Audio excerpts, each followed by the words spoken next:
السلام عليكم دكتور، سامعني؟ الو. السلام عليكم ورحمة الله. اي نعم، سامعك. تمام تمام، اوكي، لان كان الصوت عندي فيه مشكله. ثواني بس. توكل على الله.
السلام عليكم. Good afternoon, everybody. Thank you for joining today workshop, and also I want to thank who's attending with us in the YouTube as well. From everywhere, from different university, different languages, thank you again. And also I want to thank our keynote speaker for the second workshop with us. Our keynote speaker is Nasser Hassan, is a scholarship award holder from the Education Psychology Department in Kuwait University. He received his bachelor in teaching chemistry from Kuwait University and his master in measurement and evaluation from University of Miami in United States. Currently, he's seeking his PhD in psychometrics at the University College London. His research interests are in the psychometrics and education measurement field. He presented several statistical analysis workshops in Kuwait and United States using different programs, for example, SPSS and R. Also, previously, I think a month ago, Dr. Nasser, he presented with us a workshop about R, and also, inshallah, in the end of this workshop, also I will announce the third workshop with Nasser, inshallah, for next week. So this workshop, it will take around 2 hours, and after the 2 hours, you can ask Nasser your question. You have 2 types to ask him your question. You can just raise your hand and we'll go one by one to ask him, or you can write your question in Q&A below the screen. Dr. Nasser, I know if you like, the audience ask you during your workshop, that's up to you, but I don't know, like usually we do it after the workshop, so which is suitable to you, just do it. Okay, as your request, Dr. Nasser asked to see if you want, or if you prefer this workshop in Arabic or in English. So until now, Nasser, those who want Arabic language is 66%, and in English 34%. So you can go with Arabic if you want. تقدر بالعربي دكتور براحتك. Assalamu alaikum. First of all, assalamu alaikum. Thank you so much for having me today, and it's such a pleasure to present this workshop.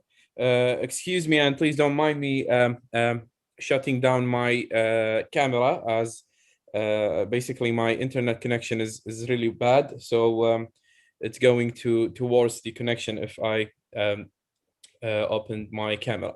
So before starting this workshop, Dr. Ahmed, can you just share the YouTube link with me, please? As a lot of people are asking me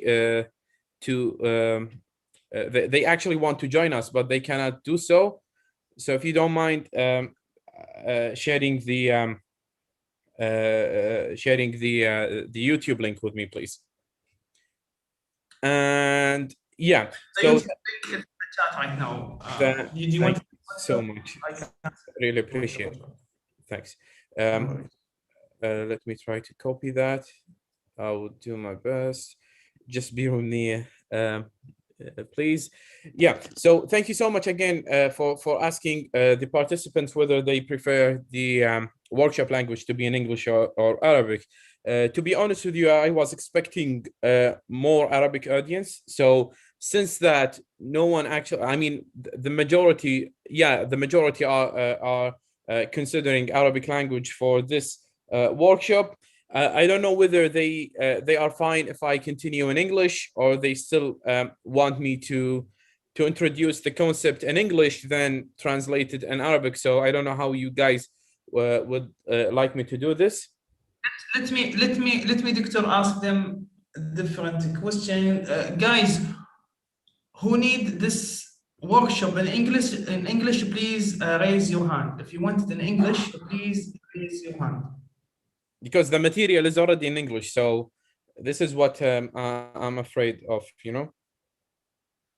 Okay, دكتور يعني امسك العصايه من النص على قولتهم. So do it in English. يعني الشغلات اللي حاسها يعني يبي لها تتكلم عربي قولها بالعربي. It's 2 hours. I think it's يعني. For me, no problems with either way. To be honest with you, عادي يعني عربي إنجليزي doesn't matter. But I mean, the slides are in English anyway, so for me, okay, doesn't matter. خلاص. We'll go. So please go with English. Yeah, then if you want to ask Dr. Nasser your question in Arabic or in English, that's fine. I'm happy okay, to تقدرون تسألون ناصر أي سؤال سواء بالعربي أو بالإنجليزي. That's fine. Definitely. Okay. Definitely. الله يعطيكم العافية. Thank you, Doctor. Please, you can start. Sure. Bismillah ar-Rahman ar-Rahim. Let me share my screen. Oh, I think I need to. Sorry, I just changed my laptop, so I think that I have to change some of the privacy preferences. So let me do this. I think it will kick me out, Dr. Ahmed. So I will be rejoining you guys. Sorry for that. No worries. Yeah. So I'll be rejoining you, inshallah.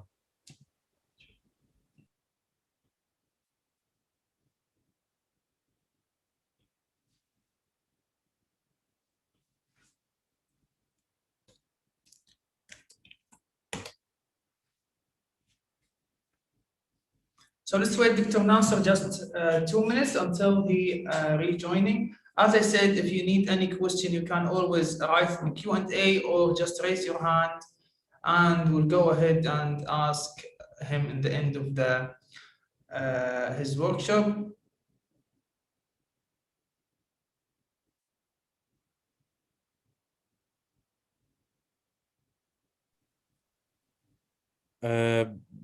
Bismillah ar-Rahman ar-Rahim.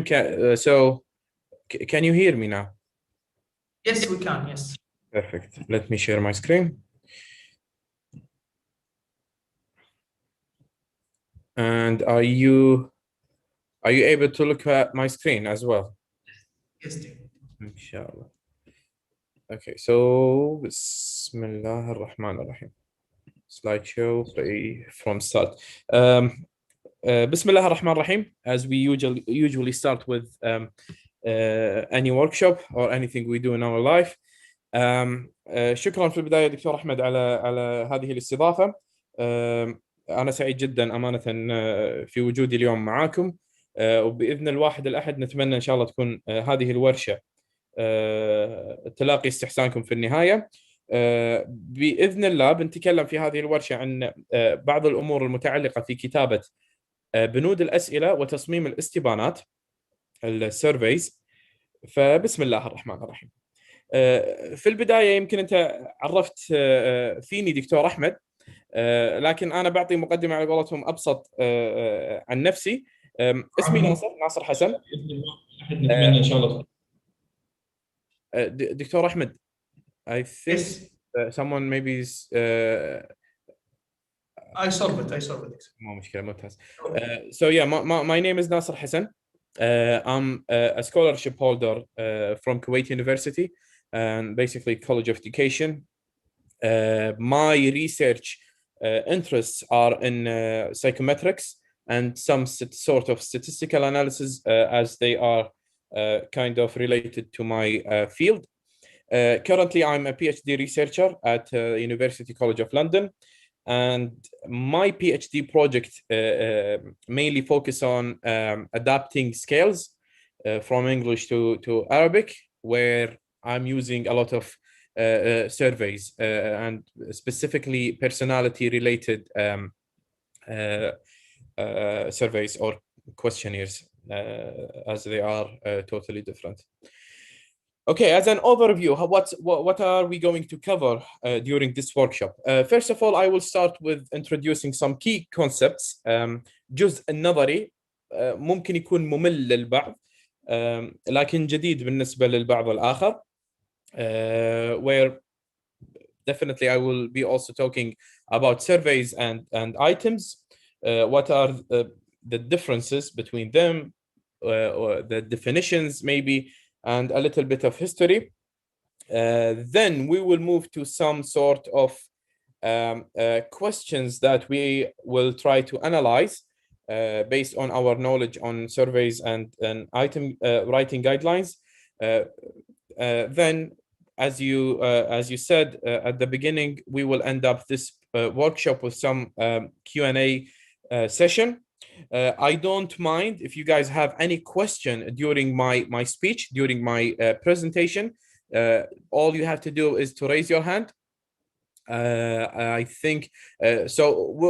Will they be able to ask the questions opening their mics, Dr. Ahmed, or they have to type it in the Q&A button? That's fine. If I see anyone raise their hand, just allow me and I can, or you can click in allow to talk.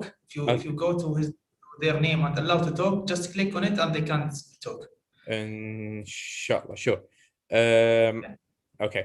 So باختصار شديد جدا اللي قلته بالانجليزي اني راح اقدم مقدمه بسيطه لبعض المصطلحات والجزء النظري الخاص بالاستبانات وبنود الاسئله، ثم نتطرق الى تطبيقات فعليه نحلل فيها بعض الاسئله من استبانات سابقه واسئله سابقه كلها فيها مشاكل، فاحنا هدفنا فقط في التعرف على هذه المشاكل حتى على قولتهم في نهايه هذه الورشه تكون قابل نوعا ما او عندك القابليه نوعا ما لنقد هذه الاسئله بناء على الجايد لاينز او المعايير اللي نتبعها لتصميم او في تصميم الاستبانات وبناء الاسئله. في حال وجود اي سؤال او اي استفسار بس ممكن ترفعون ايدكم، يعني بمجرد رفع اليد تقدرون انكم ان شاء الله تسالون بعد ما نفتح لكم المايك، او حتى في الكيو ان اي ممكن تكتبون السؤال في بريفير تايبنج الكويستشن اذا تفضل انك تكتب السؤال. فبسم الله الرحمن الرحيم. So we will start with introducing the survey research. So as Babi suggests in her book, the first building block of the science is measurement or systematic observation. Surveys basically are some sort of measurement device which collect the data, the observations systematically. تقريبا نقدر نقول وحدة بناء العلوم هي المقاييس بشكل يعني بصيغة على قولتهم لها علاقة في البحث العلمي. فإما تكون عن طريق هذه المقاييس أو عن طريق الملاحظات المنظمة. وكلمة ملاحظات منظمة بمعنى أنها ملاحظات غير عشوائية وليست محض الصدفة فقط. فهذا هو وحدة، أو هذه هي وحدة بناء العلوم. طيب، الاستبانات أو السيرفي يعتبر طريقة أو تعتبر أداة وسيلة للحصول على هذه البيانات بطريقة منظمة. فلذلك احنا نربط السيرفي بالسيرفي ريسيرش عادة. With survey research, we can better understand phenomenon and relationships among them. بمعنى أصح، عن طريق البحوث اللي نستخدم فيها الاستبانات نستطيع معرفة الظواهر والعلاقة بين هذه الظواهر. بعض الظواهر سواء كانت هذه الظواهر ظواهر نفسية أو ظواهر سلوكية أو أي ظاهرة أخرى. هايزنبرغ، ولو انه يعني هو يعتبر فيزيائي او كيميائي، ماني متذكر بالضبط، لكن هايزنبرغ قال شغله جميله جدا في اللي هو يسمونه كوبنهاجن interpretation. كان it was related to electrons and some sort of a nucleus. Heisenberg stated that what we observe is not nature itself. اللي احنا نلاحظه ما يعتبر الظاهرة الطبيعية نفسها. But nature exposed to our method of questioning. بمعنى أصح، الظاهرة ليست التي نراها على قولتهم، أو اللي نشوفه إحنا ليس أو لا يمثل الظاهرة نفسها، ولكن يمثل استجابات أو يمثل الإجابة على تساؤلاتنا بالطريقة اللي ننظر فيها لهذه الظواهر. فمهم جدا من هذه الجملة نستنتج نقطة جميلة جدا، وهي أن الاستبانات لابد أنها تصمم بطريقة واضحة جدا ويكون لها هدف محدد وواضح حتى نفسر الظواهر اللي احنا مهتمين بدراستها. General steps related to survey research. So there are a few steps related to the survey design research, which I'm going to introduce shortly. However, we are going to focus on one step among these steps. So first of all, you should define the objectives of your research. To start with any research, basically, not specifically survey research, you have to define your objectives. لابد لعمل أي بحث علمي من استخلاص أهدافك من هذا البحث. لماذا ترغب بعمل هذا البحث؟ لماذا هذا البحث مهم بالنسبة لك؟ لابد أن تكون هناك أهداف واضحة، clear objectives of your research لبحثك العلمي. وهذه عادة تبدأ الخطوة الأولى من أي بحث علمي بهذا التساؤل أو بهذا السؤال أو بهذه الفكرة. Then you should define the population to which you want to generalize your conclusions, and since we mentioned the population and the samples, you should also specify your sampling method and the sampling units in your population. في البحوث بشكل عام، نعم قد تكون عندنا أهداف واضحة، ولكن عينة أو مجتمع دراستنا غير واضح، فلا بد من تحديد مجتمع الدراسة بشكل واضح حتى نصمم الاستبانة تتناسب مع مجتمع الدراسة. مثال على ذلك، لا يمكن استخدام استبانات مصممة لمجتمعات البالغين على الأطفال، لأن الأطفال يعتبرون مجتمع مختلف، فلا بد من تحديد مجتمع الدراسة، ومن ثم أيضا تحديد طريقة أخذ العينة ونوع، بمعنى نوع العينة، وأيضا ما هي على قولتهم اللي هو السامبل اللي احنا نبيه within البوبوليشن، العينة اللي نبيها من كل المجتمع. هل مثلا نبي الذكور فقط؟ هل نبي الإناث فقط؟ هل نبي الأصحاء؟ هل نبي المرضى؟ فلا بد يكون وصفنا دقيق لهذه العينة لهذه الخطوة. Then we will move to the types of questions to use and the format to use. So this is where we are looking today. So this workshop is going to cover this step mainly. في هذه الخطوة بعد ذلك لابد نحدد أدوات القياس اللي بنستخدمها في جمع البيانات، لأن بناء على طبعا هو غالبا البيانات هي الجزء الأساسي والمهم من أي بحث علمي، فلا بد نختار أدوات قياس مناسبة نحصل فيها على هذه البيانات اللي نبني عليها نتائجنا واستنتاجاتنا في البحث. وأيضا تعتبر هذه البيانات أو تحليل هذه البيانات إجابة لكل التساؤلات اللي طرحناها في الخطوة الأولى. In survey research, usually the instruments or the method of collecting data are surveys.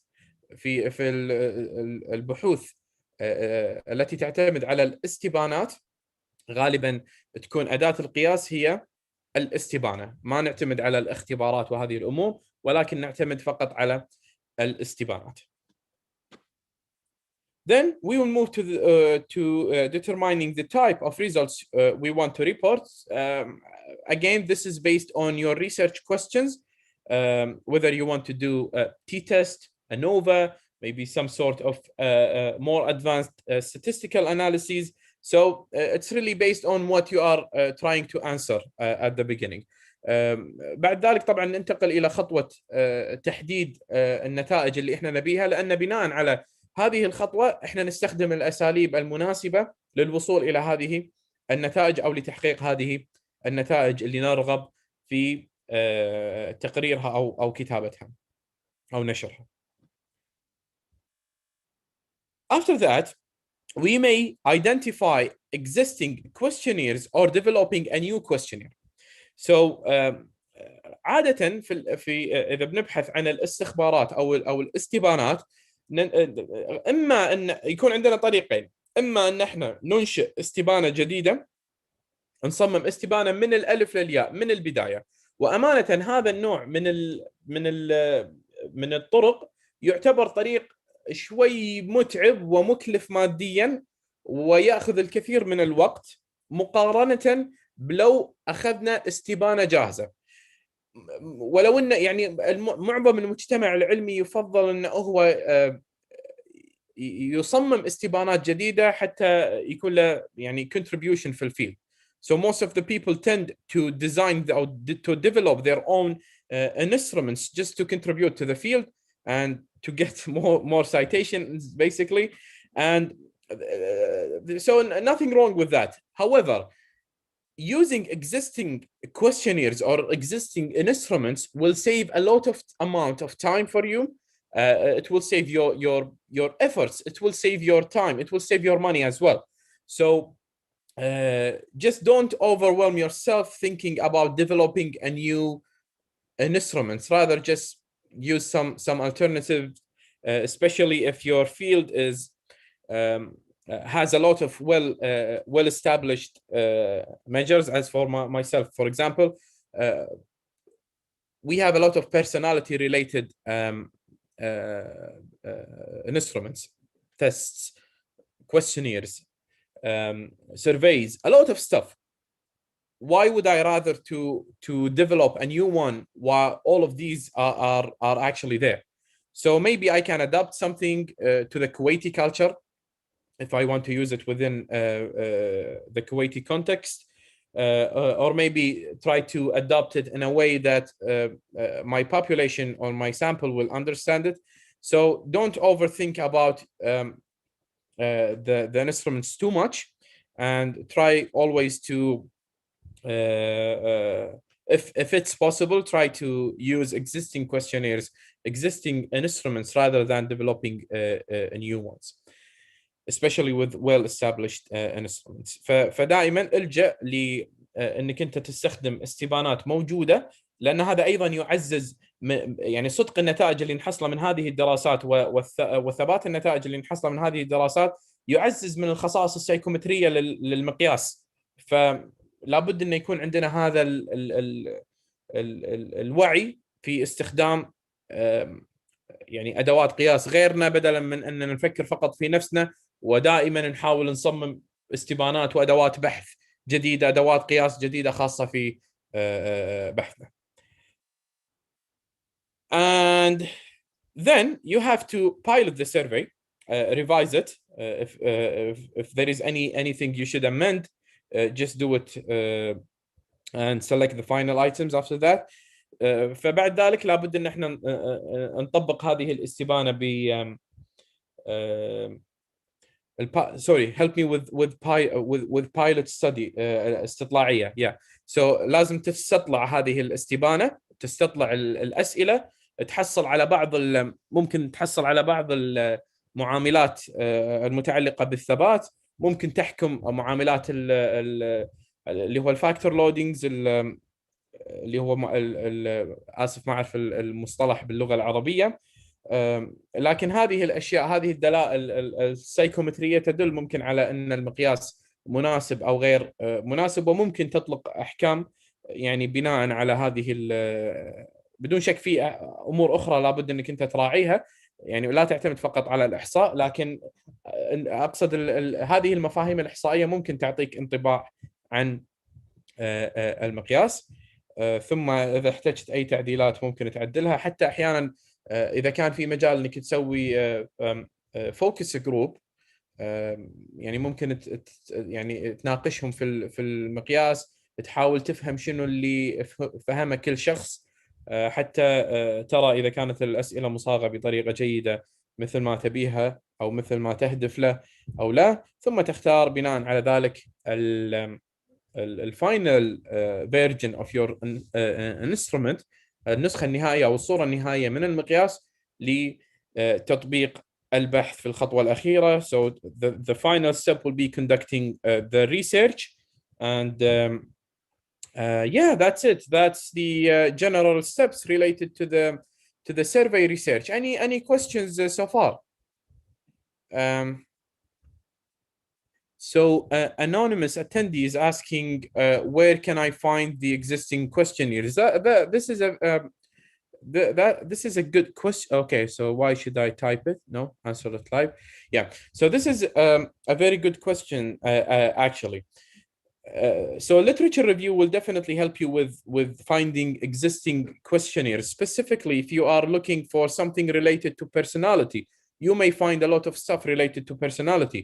If you are trying to find maybe questionnaires or instruments related to, how they say, attitudes toward teaching science, maybe you may find a lot in teaching science journals. So this is one way. Another way is also the easier than this one, easier than the first one, which is asking experts. So just go and ask any expert within your field, what are the most well-established instruments that I can use for my own study, and maybe you will find a lot of stuff in your language, but it's not suitable for your culture. So, for example, like within the Arabian Gulf area, some instruments may not be suitable for people in North Africa, Arabian countries in North Africa like Morocco, Algeria, Libya. So you should also adapt you should adapt the instrument within your culture and do that in a scientific way. So I hope this answered your question. صوفيا بوركة الجهود، هل توجد شهادة مشاركة؟ هل توجد شهادة مشاركة دكتور أحمد؟ لا دكتور ما في. اوكي. شهادات ما في مشاهدات. تمام. تهاني تقول ان المحاضرة بالانجليزي. I'm trying to قاعد احاول تهاني اني اجاوب بالعربي وبالانجليزي، عفوا اني اشرح بالعربي والانجليزي. اسف اذا ما الله يعطيك العافية. ما شرحت عدل بالعربي. Okay, I think we some questions in the chat.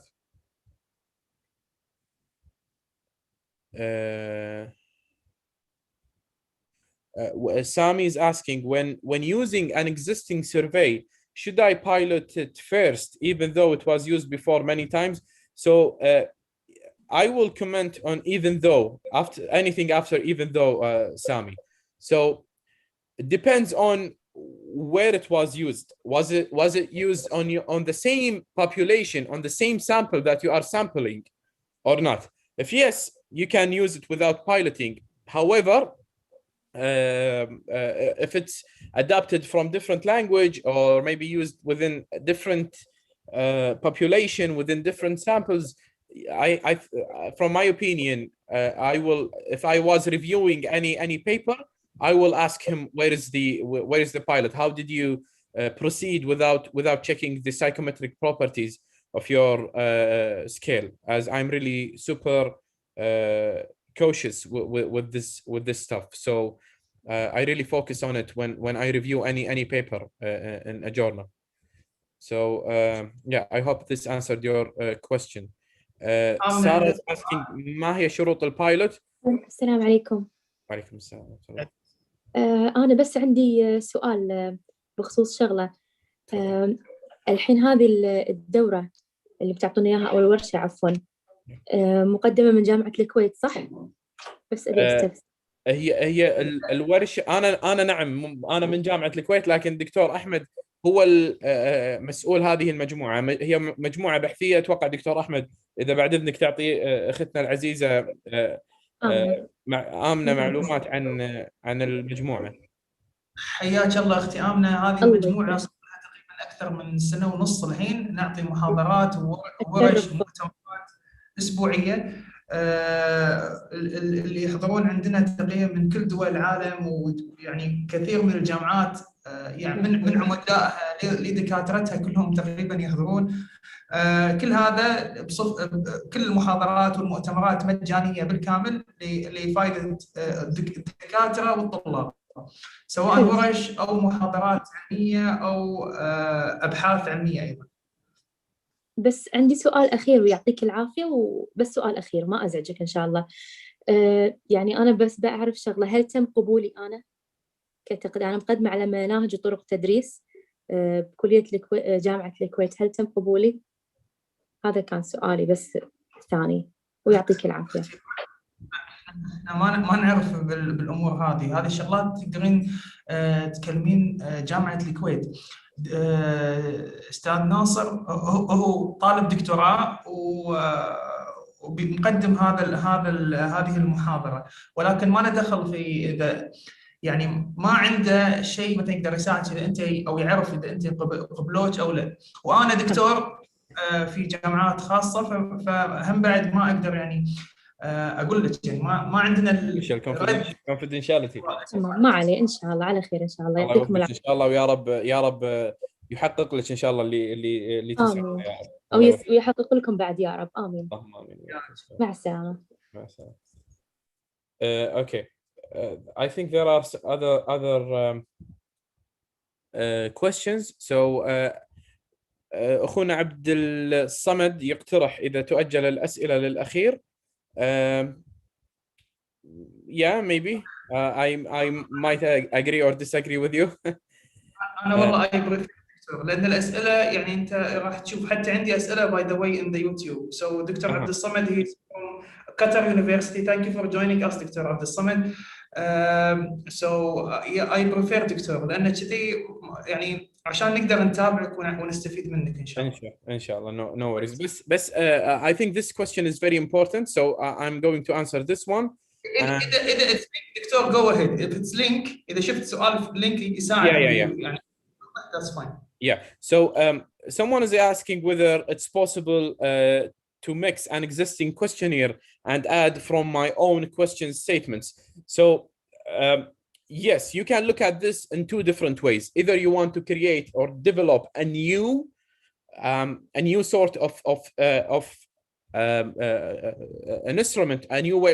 Let's say instruments are surveys for in this context for this workshop. So if you want to develop a new survey and you find some questions on other surveys, you can use them in your survey. However, due to some ethical concerns, you should always report that you got these items from such and such and such. So you have to clarify that and to declare it actually in the method section. And you can also look at in a different way. If you want to adapt an existing survey, an existing instrument, you may take it all and you may add your own question. So this is how you may look at your concern, your question. I don't see any name, so yeah, I hope this answered your question. اوكي مهم حساب الصدق so راح اجاوب ان شاء الله اخر شيء. If I found different survey. Okay, this is also related. Sorry, بس ثواني. What about if I found different survey? Can I use some sections? Yeah. So some surveys has some scales has subscales. This is how the best terminology to describe that. So yes, you can use some subscales. For examples, in Big Five personality scale, basically, you have 5 subsections. So if I want, I can use the openness subscale if my research project is related to this subscale. So yes, but again, you have to declare this. You have to clarify it in the method section, and remember always to cite the people who actually worked on that. Okay, so I think that's all. That's yeah. So that's for now. That's enough for now. Let's move on. Okay, so moving to the assumptions underlying survey research, and just to again to declare and to cite people who worked on this. This is basically cited and this is cited from Foddy book. I will share it with you later, inshallah. So the first assumption related to the survey research is that the researcher has clearly defined the topic reflecting the required information. So meaning that you searched the literature heavily and you actually come up with the construct. You operationalize the construct very well based on the literature. So it's not opinions, not your personal opinions. You should always look at the roots in the theory and the literature. So this is the first assumption, and this is one of the assumptions I'm going to do today. So I will not introduce how you guys will define the content, how you will get the content, what to include, what not. I will not go over this in this workshop, as this actually requires a workshop itself, or maybe 2. So this is your responsibility to check the literature and to know whether your content is well enough or not. So you are your own content expert. الاسامبشن الاول او الفرضيه الاولى ان الباحث جمع كل البيانات المتعلقه في موضوع البحث وعرف المصطلح المستخدم او المتغير المستخدم تعريف اجرائي واضح، والمصطلحات فيه واضحه، وكل العوامل المتعلقه بهذا المتغير واضحه. فهذه ايضا الفرضيه انا بفترضها في هذه المحاضره، ما راح اتطرق لاي شيء يخص البحث وكيفيه التاكد من سلامه محتوى البحث. فهذه تحتاج اصلا الى ورشه اخرى اذا كان ان شاء الله في المستقبل. The second assumption is respondents have the required information and are willing to provide the information. So ثاني فرضية نفترضها لما نطبق أي استبانة، أن الناس اللي جاوبوا على هذه الاستبانة عندهم جميع المعلومات الكافية والمتعلقة بالبحث ويرغبون في المشاركة في البحث. الآن مع التوجه إلى النظام الإلكتروني في البحوث، عادة المجلات لا تطلب من الباحث، ان المجلات العلمية القوية ما تطلب من الباحث انه ياخذ موافقات المشاركة، لان المشاركة دخولك على، يعني كمشارك دخولك على اللينك، دخولك على الرابط والمشاركة بحد ذاتها تعني موافقة، فلا داعي لي ان اخذ موافقتك قبل تطبيق الاستبانة. ولكن الانفورميشن، المعلومات المتعلقة في الاستبانة في البحث بشكل عام لابد انها تكون موجودة او عارفها المشارك، وممكن يوصل لها اذا كان يرغب بذلك في اي وقت. Also, respondents can access the required information under the research condition. فممكن خلال البحث، لو كان البحث يعني ياخذ فتره زمنيه، ممكن المشارك ياخذ المعلومات خلال هذه الفتره. يعني ما نعطيه المعلومات فقط في بدايه الفتره ونقول له مثلا خلاص بعد ما نبدا البحث ما يصير تعرف هذه المعلومات، فهذا الامر غير مقبول ولا يفترض ان يكون اصلا. The fourth assumption is related to whether the respondents understand each question as it was intended by the researcher. And this is one of the things we are going to focus on this workshop. So this is why we have some guidelines to write the items in a certain way to reflect what we are intending to use. So sometimes bad or poor item format or item writing could definitely and negatively affect your research or your instrument basically. فالفرضية الرابعة اللي نفترضها ونتمنى أيضا أن احنا نحصل عليها هي أن كل المشاركين يفهمون كل الأسئلة الموجودة في البحث كما وضعها الباحث. فأنت لو وضعت سؤال تقصد منه قياس مثلا العمر أو معرفة العمر، فتتمنى أن المشارك أيضا يفهم السؤال بنفس الطريقة اللي أنت صغتها. فلذلك بنكون جدا حريصين في هذه الورشة على تغطية هذه الفرضية ومحاولة كتابة أو تعلم كتابة البنود بطريقة واضحة وسليمة. The fifth assumption is whether responses are more valid. So if respondents not told why questions are being asked, the responses will kind of be more valid. Let me give you an example. So if I'm trying to do a research on, I'm sorry to give this example if this is offending someone. So if I'm trying to do some sort of research to show that smoking is affecting the psychological well-being negatively. So if I told the respondents, the participants, that I'm going to do this study, most of them will act as if they are fine and they are happy. So their psychological well-being is not affected by smoking too much. So sometimes you may want to avoid telling the participants why you are asking this question specifically. Okay, and there is no problem with that ethical wise, I mean. ففي هذه الفرضية نفترض أن البيانات نوعا ما أو النتائج صادقة أكثر إذا ما أعطينا المشاركين معلومات حول السؤال نفسه أو هدف السؤال نفسه.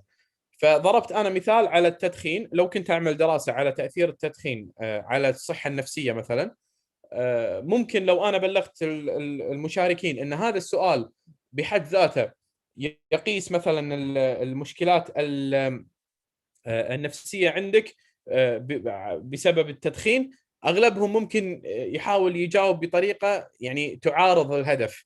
فنحصل على نتائج نوعا ما أو نسبيا صدقها ضعيف.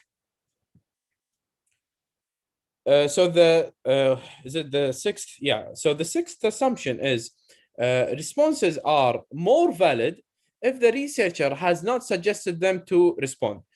So, and this is very important assumption. Usually with online survey systems, it's I would say it's valid, since that the participants has the right to participate or not. Sometimes you are maybe in a power position. Let's say maybe you are a professor or a teacher, and the student will, even though you are not forcing him to participate in the study, he will, but like internally he will feel like he had to participate. Otherwise, maybe he will be punished or so on. So you should also pay attention to this. فهذه الفرضية يعني نفترض أن النتائج تكون نوعا ما صادقة إذا لم يجبر الباحث المشاركين على المشاركة. وقلت أنا مثال في البحوث غالبا الحديثة اللي نستخدم فيها أونلاين سيستمز لنشر الاستبانات، غالبا المشارك يختار بنفسه إذا كان يبي يضغط على اللينك ويشارك أو لا، فما يحس داخليا أو يشعر داخليا بأنه مجبور على هذه المشاركة. The seventh assumption is responses are more valid if research conditions do not influence the responses. And yeah, so I think this is will be more clear if we put it in a classroom context. So basically, if you want to test students, you should provide them with good classroom conditions, good room temperature, classroom temperature. Basically, you should also check the amount of light. These conditions, even though they are external conditions, but they may influence the responses. So you have also to pay attention to the research condition and to make sure that they are appropriate and well checked. فالفرضية السابعة تفترض أن النتائج تكون صادقة إذا وفرنا بيئة مناسبة للبحث. فلا نختبر مثلا الطلاب في بيئة صفية غير مناسبة حتى لا تتأثر نتائجهم أو أدائهم في الاختبار بسبب هذه الظروف الخارجية المحيطة، سواء درجة حرارة تكون الغرفة باردة جدا أو حارة جدا، أو حتى مثلا ممكن يكون الإضاءة غير مناسبة لهم وما يؤدون بشكل جيد. The last assumption is the responses are more valid if the process of answering questions do not alter future responses. And this is very important. So don't ask a question that is based on previous answer. Always try to develop a new question answering or maybe concerning a different concept. دائما ابتعد عن الأسئلة التي تعتمد على أسئلة تسبقها أو تعتمد على إجابات سبقتها. حاول دائما بناء أسئلة بحيث أنها تتناسب مع مفاهيم جديدة، ما تشعر الشخص بالملل أو تشعر أو يعني تربكه بحيث أنه هو يفكر بالرجوع للأسئلة السابقة ويحاول يربط بين السؤالين وما إلى ذلك. أخيرا, responses from different respondents can be meaningfully compared. فالنتائج أو الاستجابات من المشاركين المختلفين ممكن نقارنهم مع بعض. فمثلا ممكن نقارن الذكور مع الإناث، ممكن نقارن العمر أقل من 18 مع 18 وأكبر، وهكذا. So again, moving to surveys.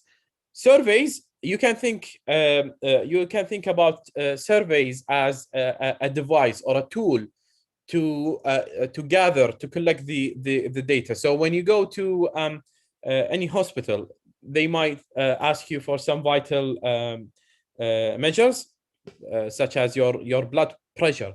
So how would they measure your blood pressure? They have some device they put on your arm and they try to measure it. So think about the surveys in the same manner, in the same way.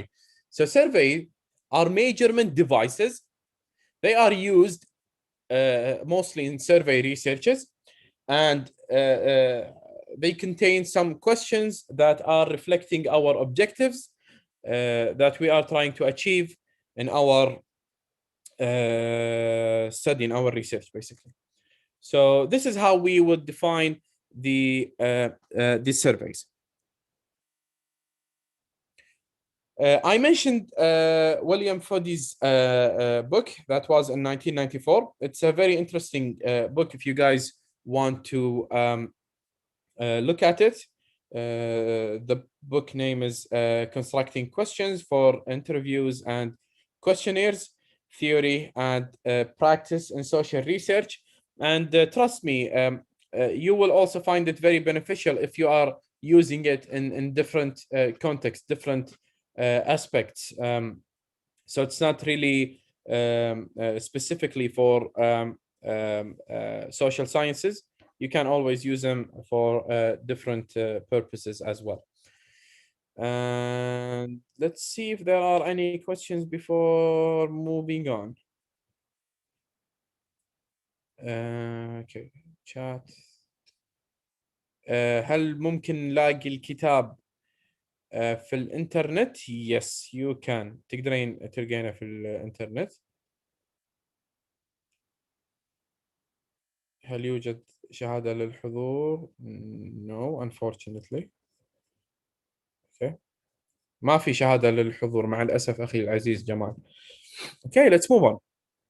So we introduce the terminology survey, and we try to define it and put it in a context. So let's move to questions, or simply how we like to call it items. الآن طبعا بنتكلم عن الأسئلة. تكلمنا في السابق عن الاستبانة وقلنا أن الاستبانة عبارة عن جهاز للقياس، فهو يستخدم في البحوث التي تعتمد على أو التي تحتاج فيها إلى استبانات، وتتكون من أسئلة. هذه الأسئلة وضعت لتحقيق هدف ما مرجو من الدراسة. فهذه الاستبانة تحتوي على أسئلة، أو كما نحب أن نسميها في تخصص القياس والتقويم نسميها بنود، items بدلا من أسئلة. So how can we define the items? So the item is a device for obtaining information about a test taker's domain of knowledge and skills, or, and this is what we are going to focus on during this workshop, a domain of tasks that define a construct. So mainly in surveys, you are not testing any knowledge or skills. However, you are asking questions about, or questions that are reflecting, defining a construct. فإذا البنود تمثل نقدر نشبهها بجهاز نستطيع من خلاله الحصول على معلومات تخص موضوع معين متعلق بالشخص الذي يعني الشخص موضوع الاختبار أو المشارك، سواء كانت هذه المواضيع متعلقة بالمعرفة أو بالمهارات أو أمور متعلقة بمفهوم معين، وهذا المفهوم ليس يعني ليس مفهوم له علاقة بالمعرفة أو بالمهارات. هذا تعريف طبعا من كتاب هالداينا ورودريغيز، كتاب جميل جدا. أي شخص مهتم في هذه المواضيع أعتقد الكتابين اللي ذكرتهم لابد أن يقتنيهم. أيضا راح أشارككم كتاب هالداينا إن شاء الله قريبا. فهذا هو تعريف البند. في هذه الورشة بنركز على البنود المتعلقة في، ما راح نركز على البنود المتعلقة في اختبار المعلومات والمهارات، ولكن بنركز على البنود التي تختبر مفاهيم معينة، ونحاول نحصل على معلومات بناء على أو من أسئلة موجودة لغرض ما أو لتحقيق غرض ما من الدراسة. Okay, so moving to items components. Every item has 3 components. No matter what is this item measuring, it should has this 3. It should have these 3 components. So you will find it in any item. First of all, the stem. What is the stem? The stem basically is the instruction, the question itself that is given to the test taker or the survey taker. Then we have the response. So the conditions for performance based on the instructions. Then we should have a scoring rule. So either this item is going to be scored dichotomously, meaning that it's just dichotomous means 2 things, either false, true, false, agree, disagree. That's it. So we have only two things, or maybe polytomously, which means more than 2. فإذا كل بند يحتوي على الأقل. So yeah, every item has at least these 3 components. Some of them has more. They do have sometimes some stimuli or such stuff. So that's an extra thing. But how these 3 components are necessarily, and you will find it in every single item in the world. فإذا البند يحتوي على الأقل على 3 مكونات. المكون الأول نسميه ستم. الستم نقصد فيه رأس السؤال، ويحتوي أيضا على الاختيارات. الاختيارات نقصد فيها الاستجابات لهذا السؤال، ويكون لدينا قاعدة للتصحيح. فممكن يتم تصحيحها بشكل ثنائي، صح أم خطأ، موافق غير موافق، أو بشكل متعدد، وهو مثل موافق تماما، وغير موافق تماما، ما إلى آخره. Okay, so why do we really care about items? Why items are important? Why we are studying items and how to develop the items and be cautious with that. Thorndike in 1967 stated that more effort we put into building better test items, the better the test is likely to be. So if you want your test, your instrument, to be a good instrument, definitely this is going to be achieved through many aspects, but one of them is by building good items. So no matter no matter how good are your items, you will definitely need some sort of statistical analyses to support the evidence that your test is well enough, and to check the psychometric properties of your test, and you should always pay attention to that as well. So it's not just building better items. However, building poor items will certainly lead to poor tests as well, and therefore this is going to affect your data as well, your data set. So Haladine and Rodriguez in their book in 2013, they said that the greater effort expanded to improve the quality of test items, the greater degree of validity we are likely to attain. So they switched the term better with the term validity to be more technical in terms of the psychometrics field. So the more effort you put into your items, the more attention you pay to the activities related to developing these items, the greater the degree of validity you will likely attain to. You are likely to attain with your test or your instrument. So just to recap that in Arabic, ثورندايك يعتبر واحد من مؤسسين هذا التخصص أو من المؤثرين في هذا التخصص.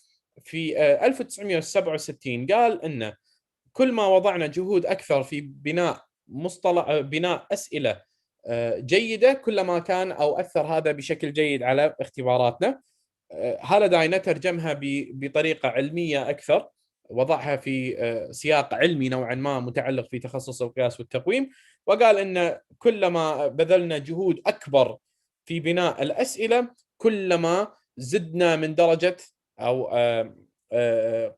كلما زادت درجة حصولنا على صدق عالي نسبيا لنتائجنا أكثر. فهذا فيما يخص الايتمز ولماذا نهتم بهذه بهذه بالبنود بشكل عام أو بالأسئلة. Item formats, I'm going to introduce this quickly. I don't want, I know some people maybe feel they are bored already because we didn't go through the guidelines yet.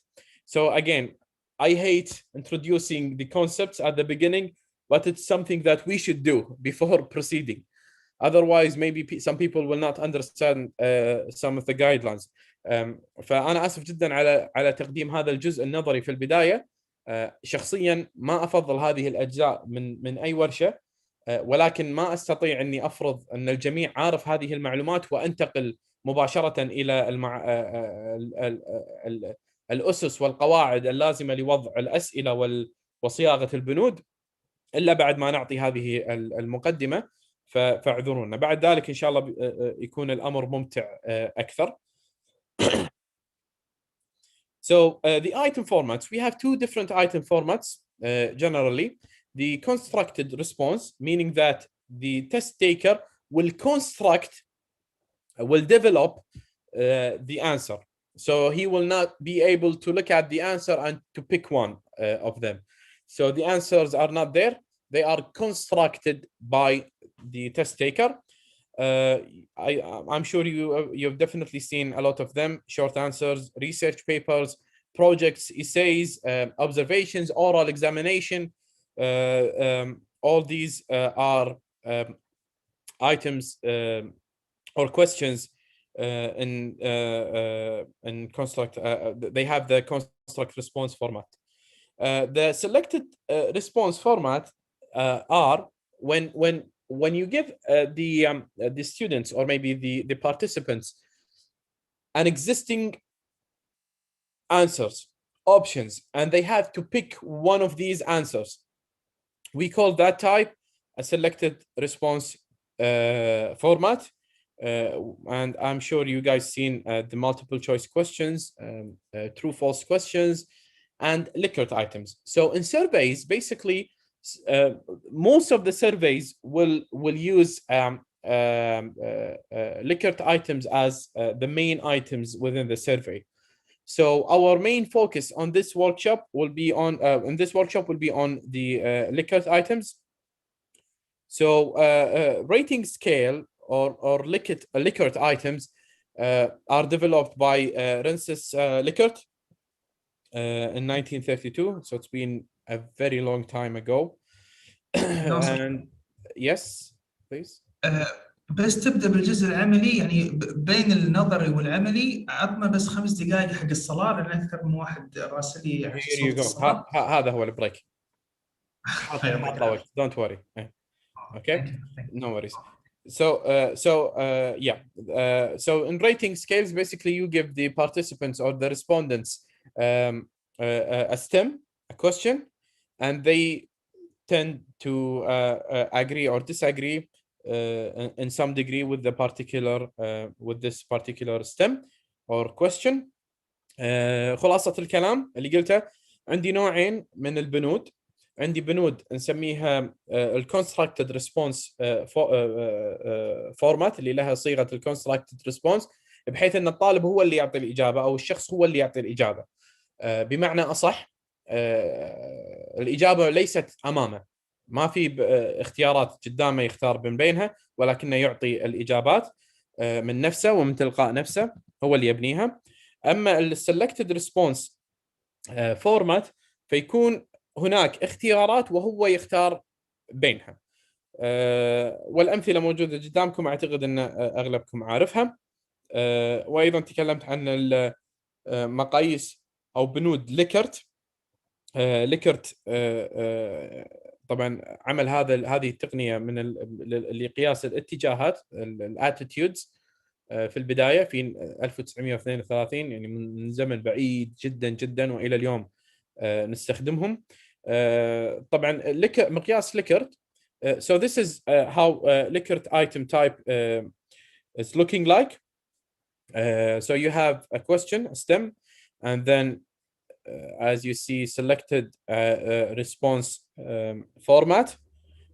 The responses are already there, and the participants is actually choosing, selecting from these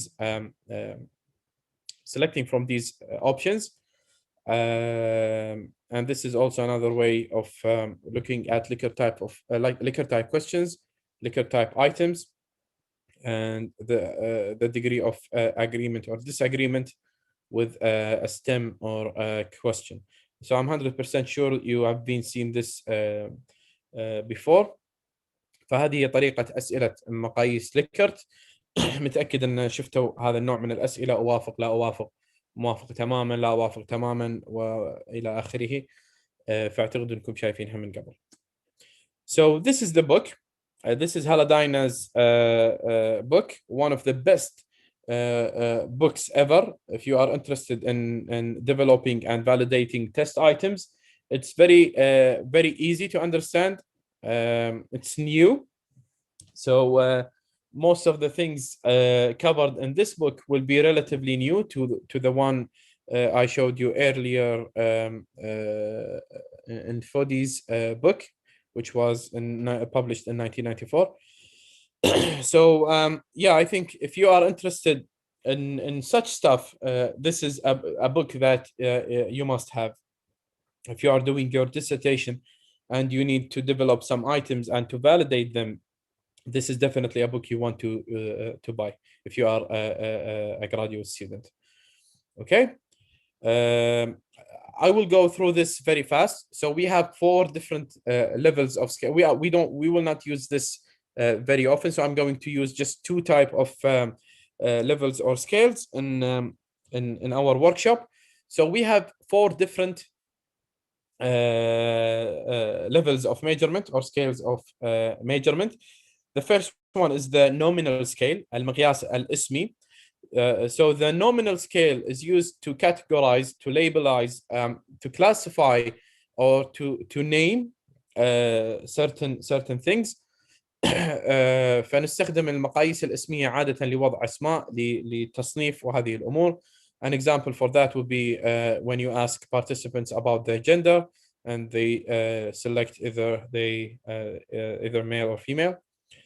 So male and female doesn't really mean anything rather than classifying participants in either group. The second type of scales of measurement are the ordinal scales. So the ordinal scales اللي هم المقاييس الرتبية نسميها. The order of the values is what's important and significant, but the differences between each one is not really known.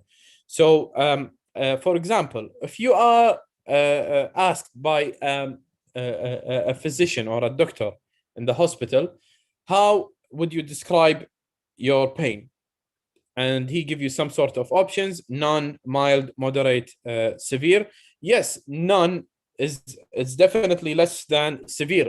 Severe means that the pain is like the worst, and none is like there is no pain.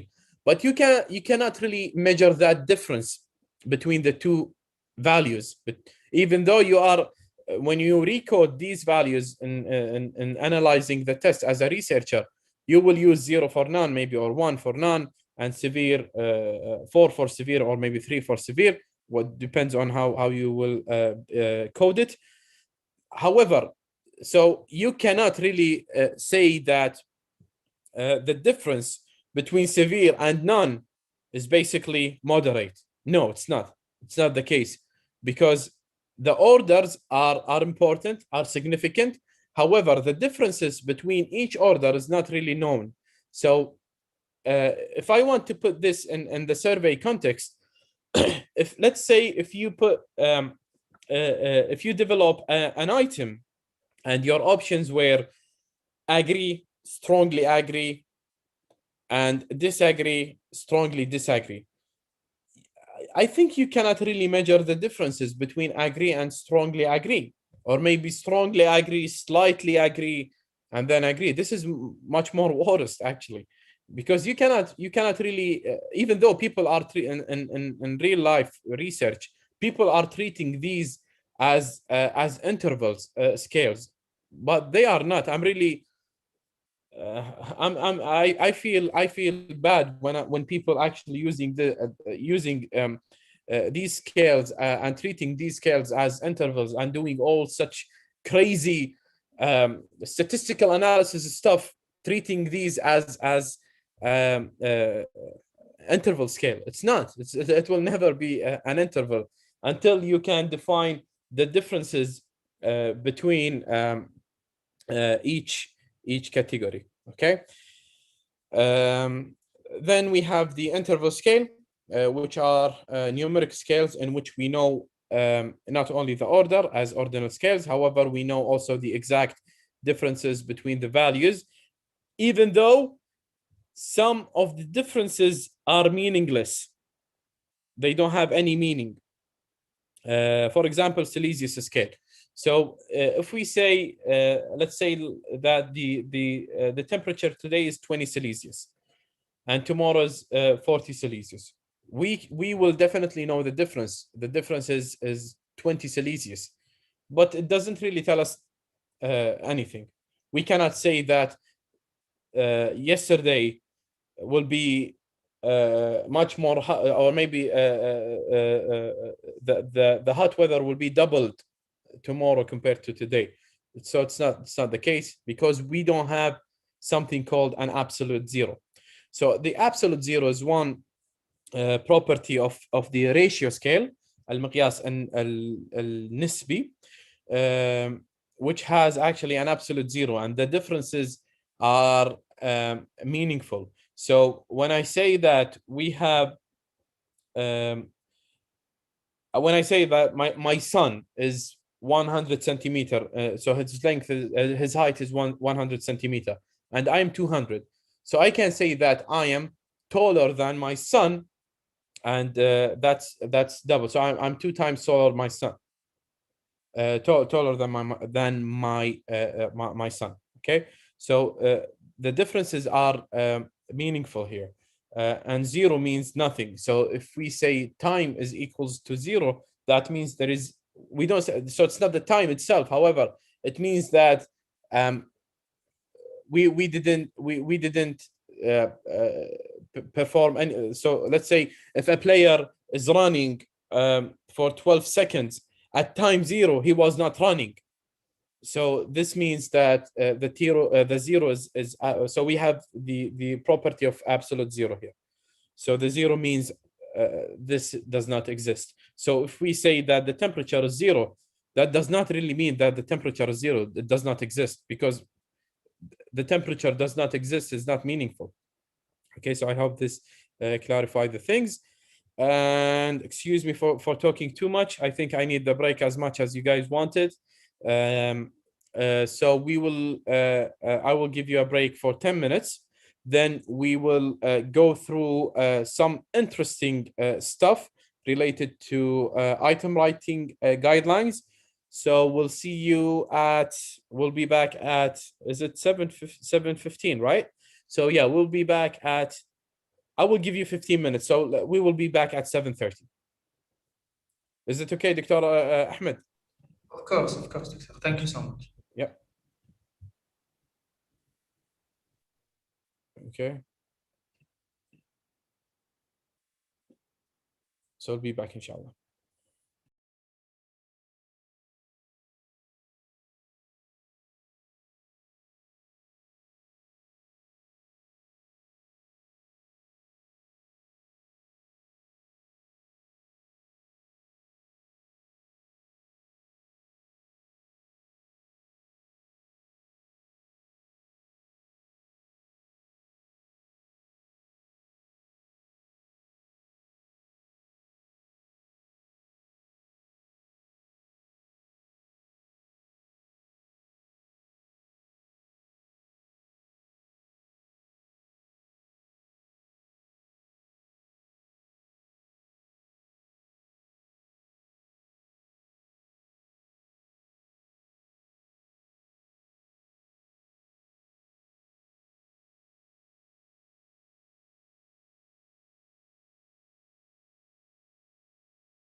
We will start after 2 minutes. We will start after 2 minutes. Thank you.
Hello again. So we are back.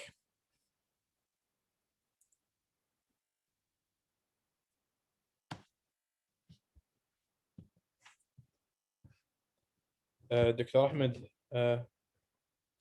Yes, Doctor. so shall we proceed, or maybe Yes, we should yes. wait for 2 minutes, maybe? I think 15 minutes, that's enough. You can continue, Doctor. Inshallah, just hold a second, please.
Okay.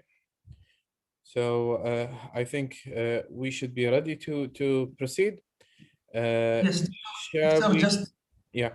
if you don't mind, there are some people announce something called everything channel. It's not belong to us guys, so it's maybe a hacker or something. So I don't know them and they don't know me as well. So just be careful because it's a chat and I don't know what is it actually. That's it. Thank you. Please continue, Doctor. No. Yeah. Okay. So yeah. أمنة سد نظافتهم. ما عليكم أمر يا أخواني الأعزاء، في قناة مكتوب قناة everything، أعتقد يرسلون بعض الأمور في الشات. دكتور أحمد يقول أنه هو ليس له أي علاقة فيهم وما يعرفهم، فتجنبوا دخول القناة تحسبا ممكن يكون هاكر أو so on. Okay. So yeah. للأسف ضغطت على الرابط أحسبه من عندكم. هذه أعتقد مشكلة دكتور أحمد، في مجال نمسح الرابط من الشات؟ والله حاولت بس ما قدرت، فأنا أساسا طلعت الشخص بس يعني بس طلعوا منه أعتقد أوكي، بس يعني just remove it ولا طلعوا من هذا وخلاص أعتقد everything will be fine. إن شاء Thank الله. you. إن شاء الله. No worries. Okay. Okay. So let's move to some real stuff, I would say. Okay. So بسم الله الرحمن الرحيم again. Survey item writing guidelines.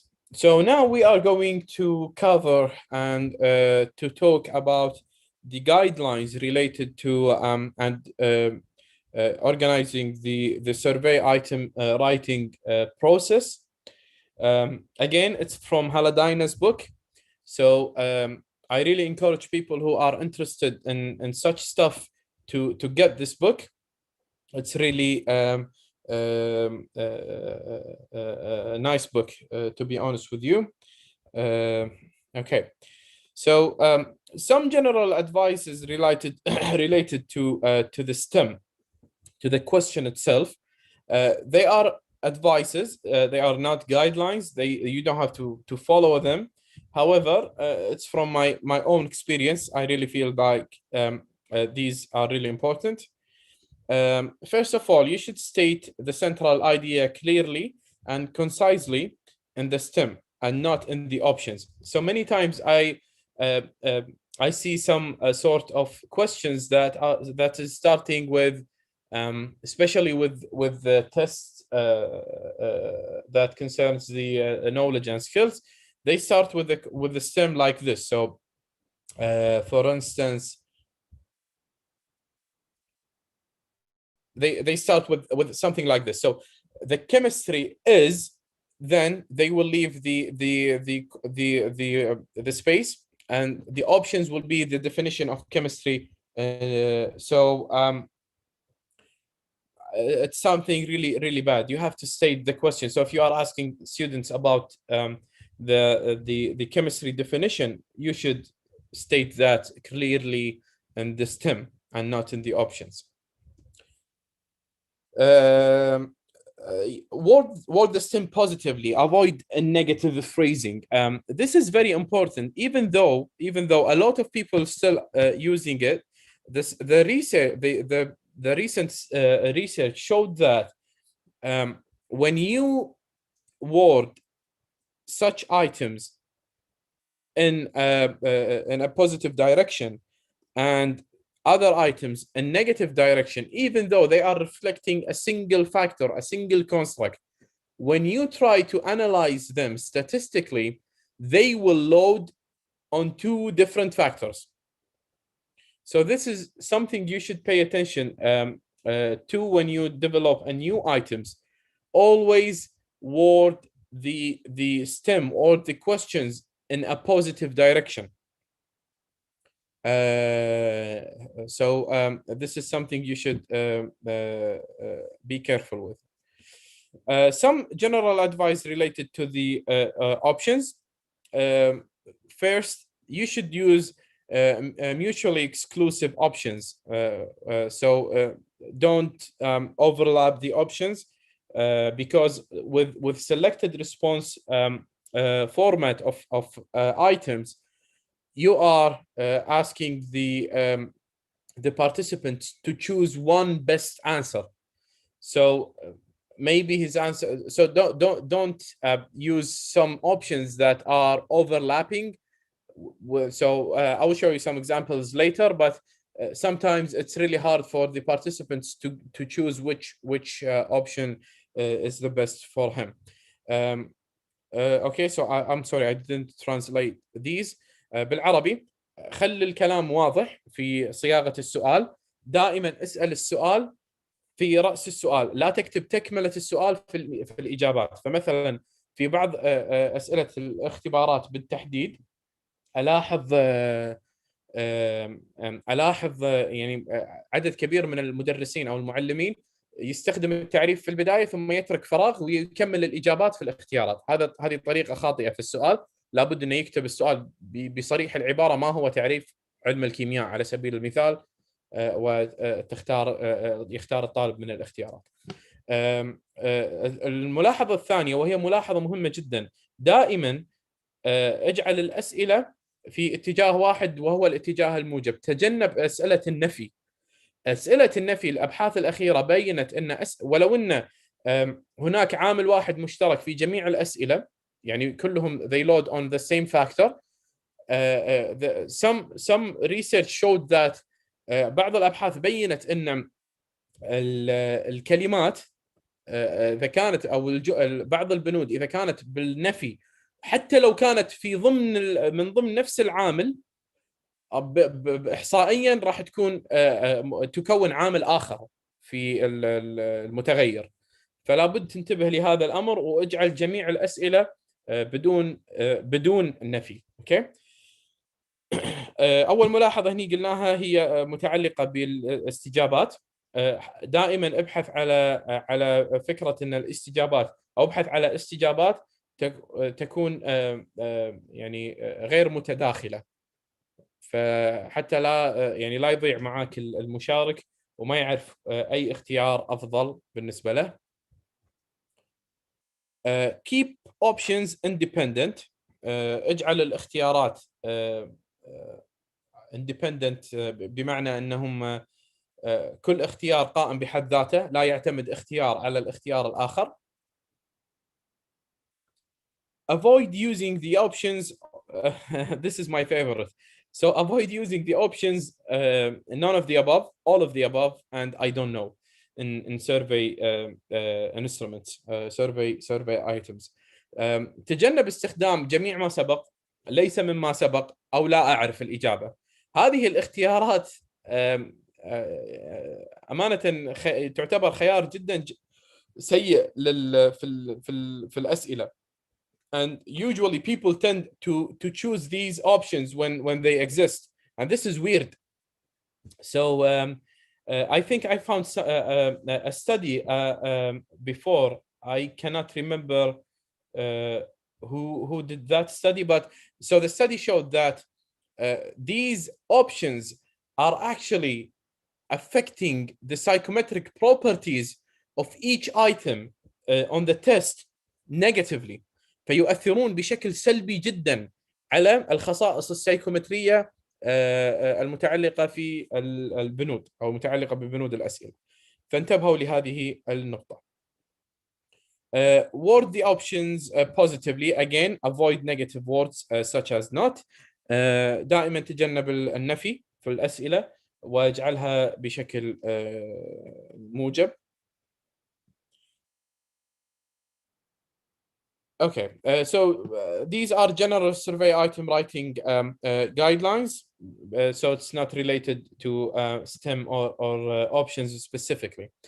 So every item is important and requires a response. So never ever assign no options, no responses to an item on your test. the item should apply to all respondents unless you are using such some items to filter out the participants sometimes. So I've done a study before on Kuwaiti population. So I was asking Kuwaiti adult to participate in this study. However, I ended up with non-Kuwaitis participating and people below 18. So I have to cancel out everything and then redesign my instrument to ask people about their age without telling them why, and asking them about their nationality. And after that, I was excluding the participants who were not meeting the participation criteria. Yeah, this is something that you should also pay attention to.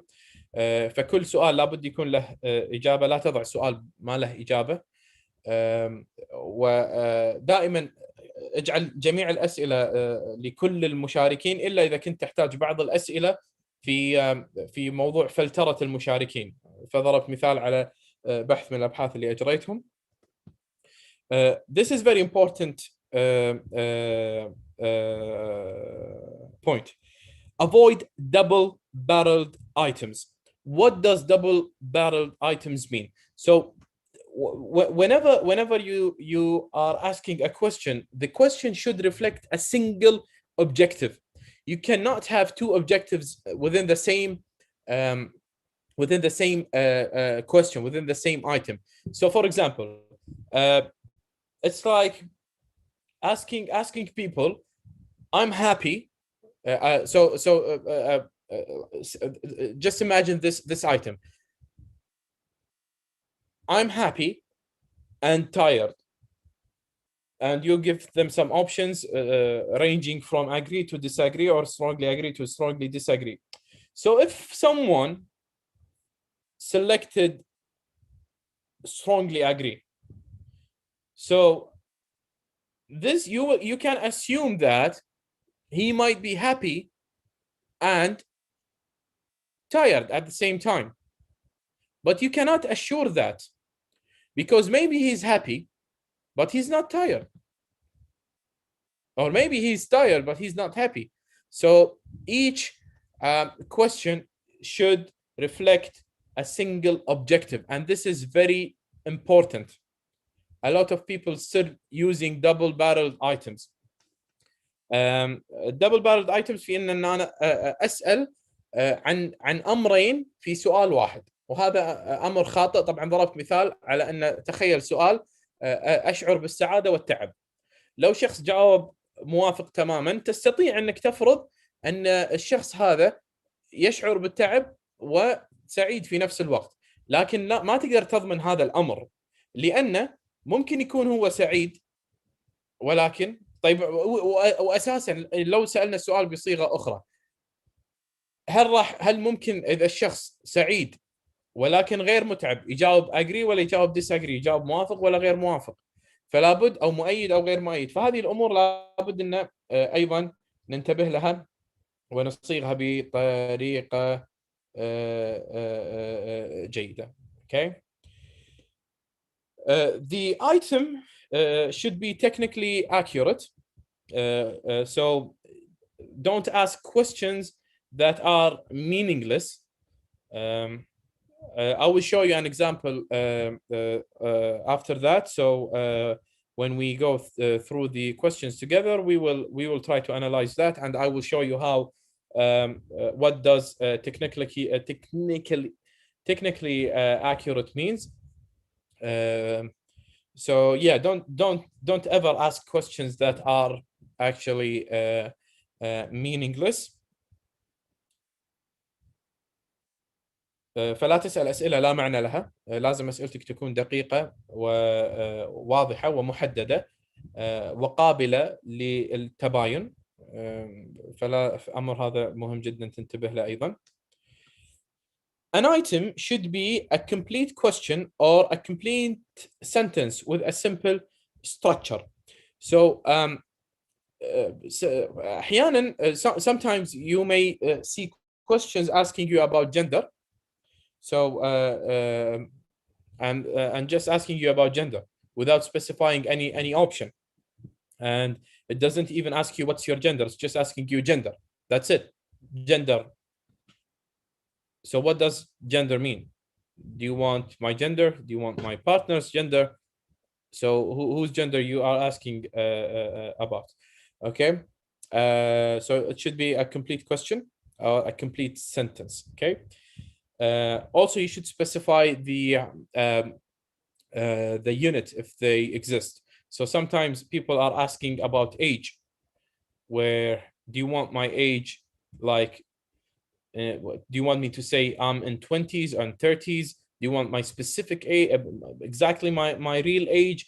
You want me to tell you that I'm a young, an adult, middle-aged, late-aged? So what are you actually asking me about? فإذا الأسئلة لابد أن تكون مصاغة بجمل واضحة. فمثلا بعض الأسئلة ممكن يسألك عن الجنس ويسكت، ما يسألك ما هو جنسك بشكل مباشر. فلا بد يكون السؤال بشكل مباشر حتى تعرف الإجابة، لأن لو مثلا ترك لك الأمر أو سأل مثلا عن الجنس، يعني إحنا باعتقادنا كمشاركين أن الباحث يسألنا عن جنسنا، لكن ممكن شخص من الأشخاص يفهم أن الباحث يسأل عن جنس الجنس مثلا إذا كنت متزوج جنس الزوج مثلا على سبيل المثال. ف يعني لابد أن تكون الأسئلة جدا واضحة ومحددة. Use as few words as possible in each item stem and options. So avoid unnecessarily complicated items, leading phrases. Just avoid these as much as possible. Avoid also the extended reading time. Try to minimize it as much as possible. What else? Try to avoid extra pages. You don't want to the people to be exhausted when they take your survey, and maybe they will just leave at the end or fake their responses at the end just to finish up this as quick as possible. Okay, and also I will add to this, try to, as much as possible, try to avoid examples. Don't give an examples, because the examples will limit by somehow the responses just to this example, specific example. So try to avoid the examples as much as possible. استخدم أقل كلمات ممكنة لوصف السؤال أو لوصف الإجابات. ابتعد عن الكلمات المعقدة، الكلمات التي لها علاقة في التخصص. يعني مثلا لو سألت شخص أنا ما هو رأيك في استخدام نظرية الاستجابة أو مثلا نموذج رش في عمل اختبارات الثانوية العامة، سؤال يعني ممكن الشخص ما يفهم شنو معنى نموذج رش. فابتعد عن هذه الأسئلة اللي ممكن تستخدم فيها مصطلحات صعبة على الشخص. أمانة هذه الأمور ألاحظها في المجال الطبي كثيرا، يستخدمون بعض المصطلحات الطبية في مثلا إذا بتسوي أشعة أو بتسوي فحص، يسألونك بعض الأسئلة أنت قد تكون ما تعرف معناها لأنك غير متخصص في الطب. فمع الأسف الشديد يعني ما زالوا يسألون هذا النوع من الأسئلة في المستشفيات. فليس الجميع طبيب، فلا بد انكم تنتبهون لهذه الامور. Okay, so what else? لا اخر شيء طبعا نصيحه، ابتعد عن الامثله، لان الامثله ممكن تخلي الشخص يسال فقط اسئله او يجاوب الاجابات فقط بناء على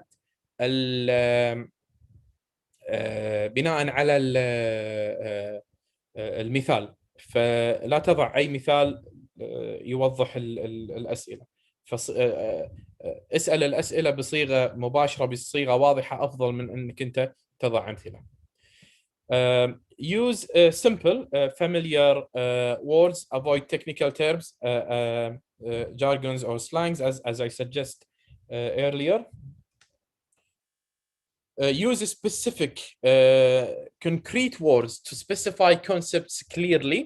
Avoid words that are ambiguous or words with multiple or regional meanings.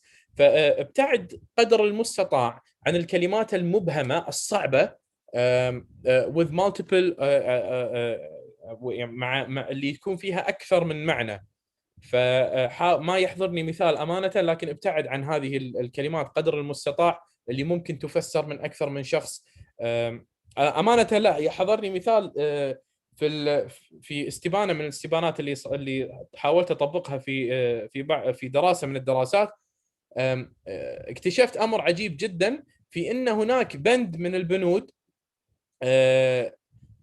يفهم بصيغة نفي مرتبط بشكل سلبي مع باقي البنود. فلأن باللهجة الكويتية احنا نستخدم كلمة ما أروح أو ما ألعب أو ما أشرب للنفي، فكانت صيغة السؤال بهذا الشكل. على سبيل المثال: كثيرا ما أشعر بالحزن، أو غالبا ما أشعر بالحزن، أو غالبا يعني أقصد أن غالبا ما كانت كلمة واحدة، ولكن كان الأغلب يقرأ هذا السؤال ويفسرها بطريقة نفي. فأعدت صياغة السؤال حتى يكون واضح. وطبعا عرفت هذا الأمر بعد ما سألت العينة في البايلوت. لذلك البايلوت الدراسة الاستطلاعية مهمة جدا. ففي الدراسة الاستطلاعية عرفت من خلال المشاركين أنهم فهموا السؤال بهذا الشكل بالنفي، فأزلت كل ما من الاستبانة. فالاستبانة أعتقد موجودة عندي، لو أقدر بعد إذنكم أطلعها.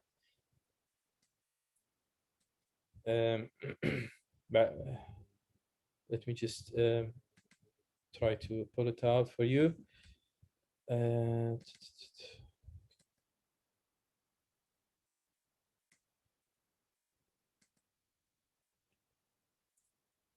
So the question was okay. أنا ما يفتح الملف Word. Let's move to the other point. Again, avoid negatively worded or connotatively inconsistent items and options. So ابتعد عن الكلمات غير المتسقة ضمنيا، أو الجمل غير المتسقة ضمنيا، أو البنود غير المتسقة. As when you are asking about maybe anxiety, and then an item about chemistry appears suddenly. So try to avoid the connotatively inconsistent items. هذه البنود مثلا تسأل عن لنفترض قلق أو اكتئاب، وفجأة يظهر للطالب سؤال عن الكيمياء، أو للمختبر سؤال عن الكيمياء. ف يعني ابتعد عن هذه الأمور. ابتعد أيضا عن النيجاتيف ووردد ايتمز، الأسئلة بصيغة النفي. فالسؤال اللي كنت أنا سأله في الاستبانة: غالبا ما أجد صعوبة في التفاهم مع الآخرين.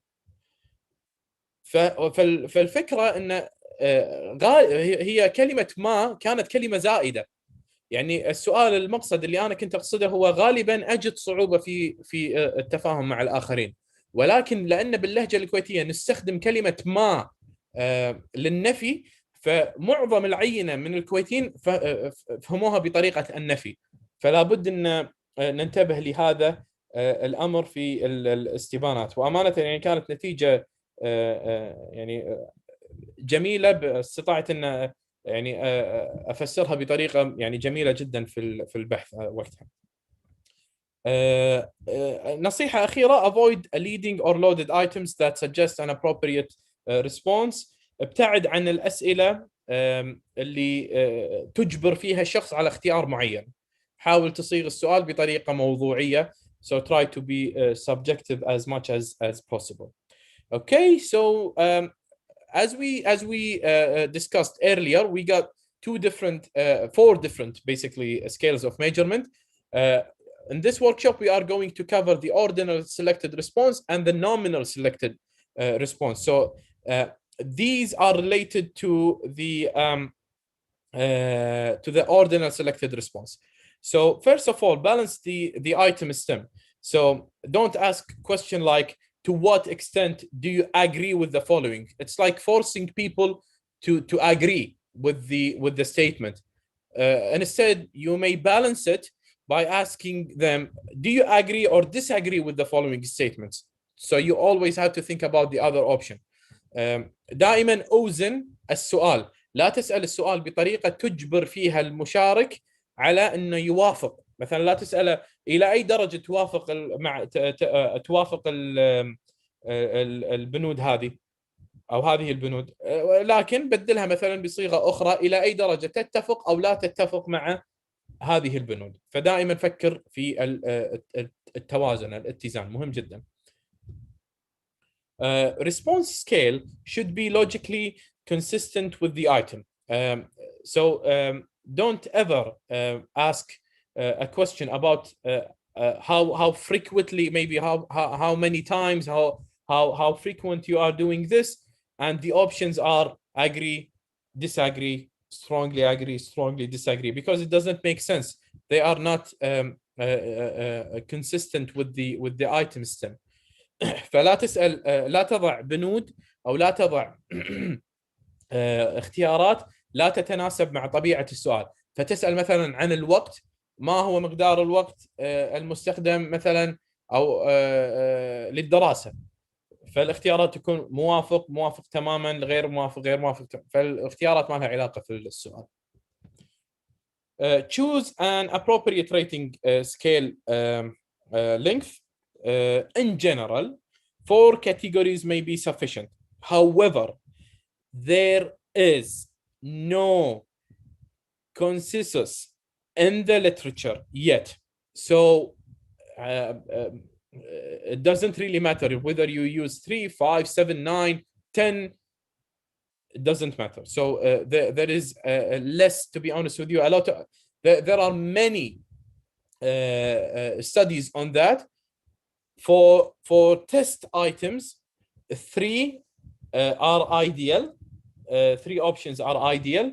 However, in survey analysis, it's not really clear. So just use whatever you think it's appropriate. Don't go beyond 7, I guess. I know it's really nice to have variability in your data set. However, you don't want to use something like 9, 11, or maybe in some scales I've seen 30, so it's not reasonable. دائما اختار عدد معين من الاستجابات، من الاختيارات. لا تختار، ما في يعني اتفاق عام على عدد معين في الأبحاث، وما في فرق أمانة في الخصائص السيكومترية كبير جدا. نعم احيانا نفس ما نقول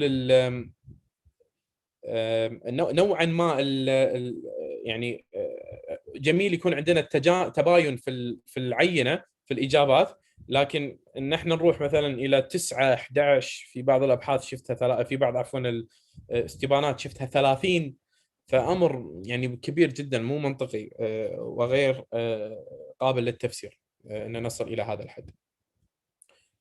Avoid middle or a neutral category. So the recent research showed that the middle category is a significant source of systematic measurement error. تجنب الخيار الوسط، هذا خيار اللي هو شنو يسمونه بالعربي؟ النيوترال، اللي هو بين الموافق وغير الموافق، محايد. لا تختار، لا، ابتعد عن خيار المحايد في الاستبيانات أو في الأسئلة، لأن الأبحاث الأخيرة بيّنت أن اختيار المحايد هذا عادة يسبب خطأ بسبب طريقة القياس. فتجنبوا هذا الأمر. غالبا الأشخاص يختارون الاختيار الوسط هذا يعني ممكن يكون عندهم صعوبة في قراءة السؤال أو في فهم السؤال، أو ما له خلق صراحة يجاوب السؤال، فيختار خيار اللي هو الوسط المحايد وخلاص. فانتبهوا لهذا الأمر. Provide balanced scales where categories are relatively equal distance apart conceptually. كثير جدا أشوف very often I see in some instruments they use sometimes and rarely options. So what is the real difference between sometimes and rarely? Both are not subjective, I think. So I think it's really hard to differentiate between sometimes and rarely in terms of how many times. So does rarely mean 2 times, 3 times? Even sometimes could lead to the same conclusion, 3 times or 2 times. So try to use some sort of balanced scales. في كثير من الأبحاث أجد خيارات قد تكون أو تفسر بطريقة خاطئة، مثل خيار نادرا أو أحيانا. نادرا أو أحيانا ممكن يفسرون بنفس الطريقة، ما نادرا وأحيانا تقريبا نفس المعنى، وألقاهم اثنينهم في نفس السؤال. فإذا أنا مثلا استخدم الأمر أو استعملها مرة أو مرتين، هل أختار أحيانا أم أختار نادرا؟ ما المعنيين يمشون معي. فتجنب هذا النوع قدر المستطاع. Choose construct specific labels to improve response accuracy. As we mentioned before, don't try to use something logical consistent with the item itself. Verbally label all response categories. This is very important. Sometimes I've seen a lot of instruments using only endpoints labeling on the scale. So it's like 1 to 7. 1 is strongly disagree, 7 is strongly agree, and all the numbers between them are without labels. So try to avoid this as much as possible, because people actually tend not to choose them. So the recent research showed that people try to avoid choosing the endpoints labels, which is strongly agree and strongly disagree. Rather, they try to choose something in the middle between the two, and make sure that the direction is consistent across the item. So ranging from strongly agree to strongly disagree, and that's it. With that being said, so you start with strongly agree, disagree, and strongly disagree. And remember that we want always, as much as possible, if possible, to get rid of the neutral option. دائما في بعض الابحاث الاحظ ان يستخدمون المقياس بطريقه ان فقط اخر او اول خيار مثلا غير موافق تماما 1 و7 موافق تماما، والقيم اللي في الوسط فقط ارقام بدون ليبل بدون اسم. فتجنب هذا الامر، لان الابحاث الاخيره بينت ان الاشخاص او الناس المشاركين يتجنبون اختيار هذه الارقام على الاطراف اللي هي 1 و7، ويختارون الاطراف مثلا اللي في الوسط. Avoid the use of numeric labels because people basically interpret it differently. Okay, research. I've seen a very recent research showed that when researchers use the numeric labels, for example 1, 2, 3, 4, they assume that the participants will basically act as if they know that 1 is strongly disagree, 2 is disagree, 3 is agree, and 4 refers to strongly agree, which was not true. So they actually matched the people, the participants' responses for the items using the numeric labels, and the agree strongly, agree, disagree labels, and they were not matched significantly. So try to avoid the numeric labels as much as possible and provide them with response categories instead. فابتعد عن ترقيم الليبل، مثلا بدال ما تحط موافق تحط 1 او تحط 4 او 3، لان في بحث يعني ما صار له فتره بعيده وتوصلوا في الباحثين الى نتيجه جميله جدا، وهي ان المشاركين ما يقدرون، يعني المشارك اللي يختار رقم 2 ما يوصل الاثنين بالديساجري مثل ما كان متوقع، يوصلها مثلا بالسترونجلي ديساجري او يوصلها احيانا بالاجري. فالارقام هذه ما في تناسق في او ما تفهم بطريقه مختلفه عن اللي انت تتوقعه. So we got three more, and then we will move to the nominal selected response survey. Then after that, we will finish up with some examples. So response categories should be exhaustive, including all plausible responses. So don't ask a question that may try as much as possible to reflect all possible responses. I will not encourage you to use the others option, because it's really hard to interpret that later with respect to your research question. Also, response categories should be mutually exclusive. We mentioned that before. And the response categories should approximate the actual distribution of the characteristics in the population. So here, where some advanced IRT models should be fitted to your data set, and you should analyze your data set based on that to see whether your response categories are approximating the actual distribution of the characteristic in the population or not. Let me see if I can show you something with respect to that. Sorry.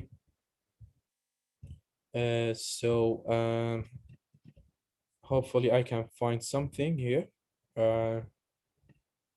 Sorry, it's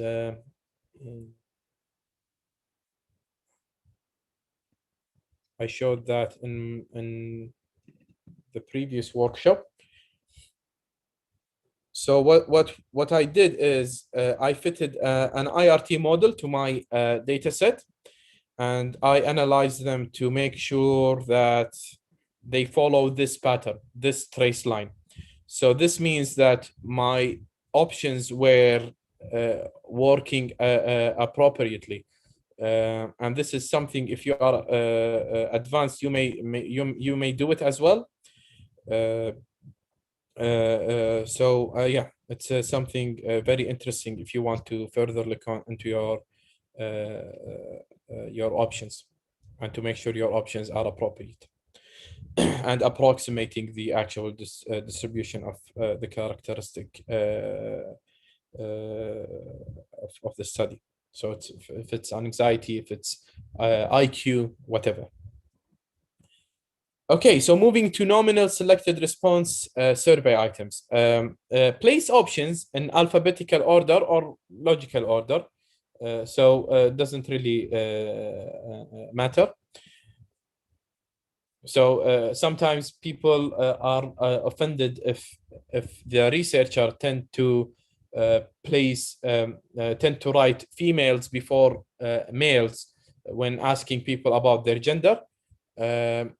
So there is nothing really we can do with this issue.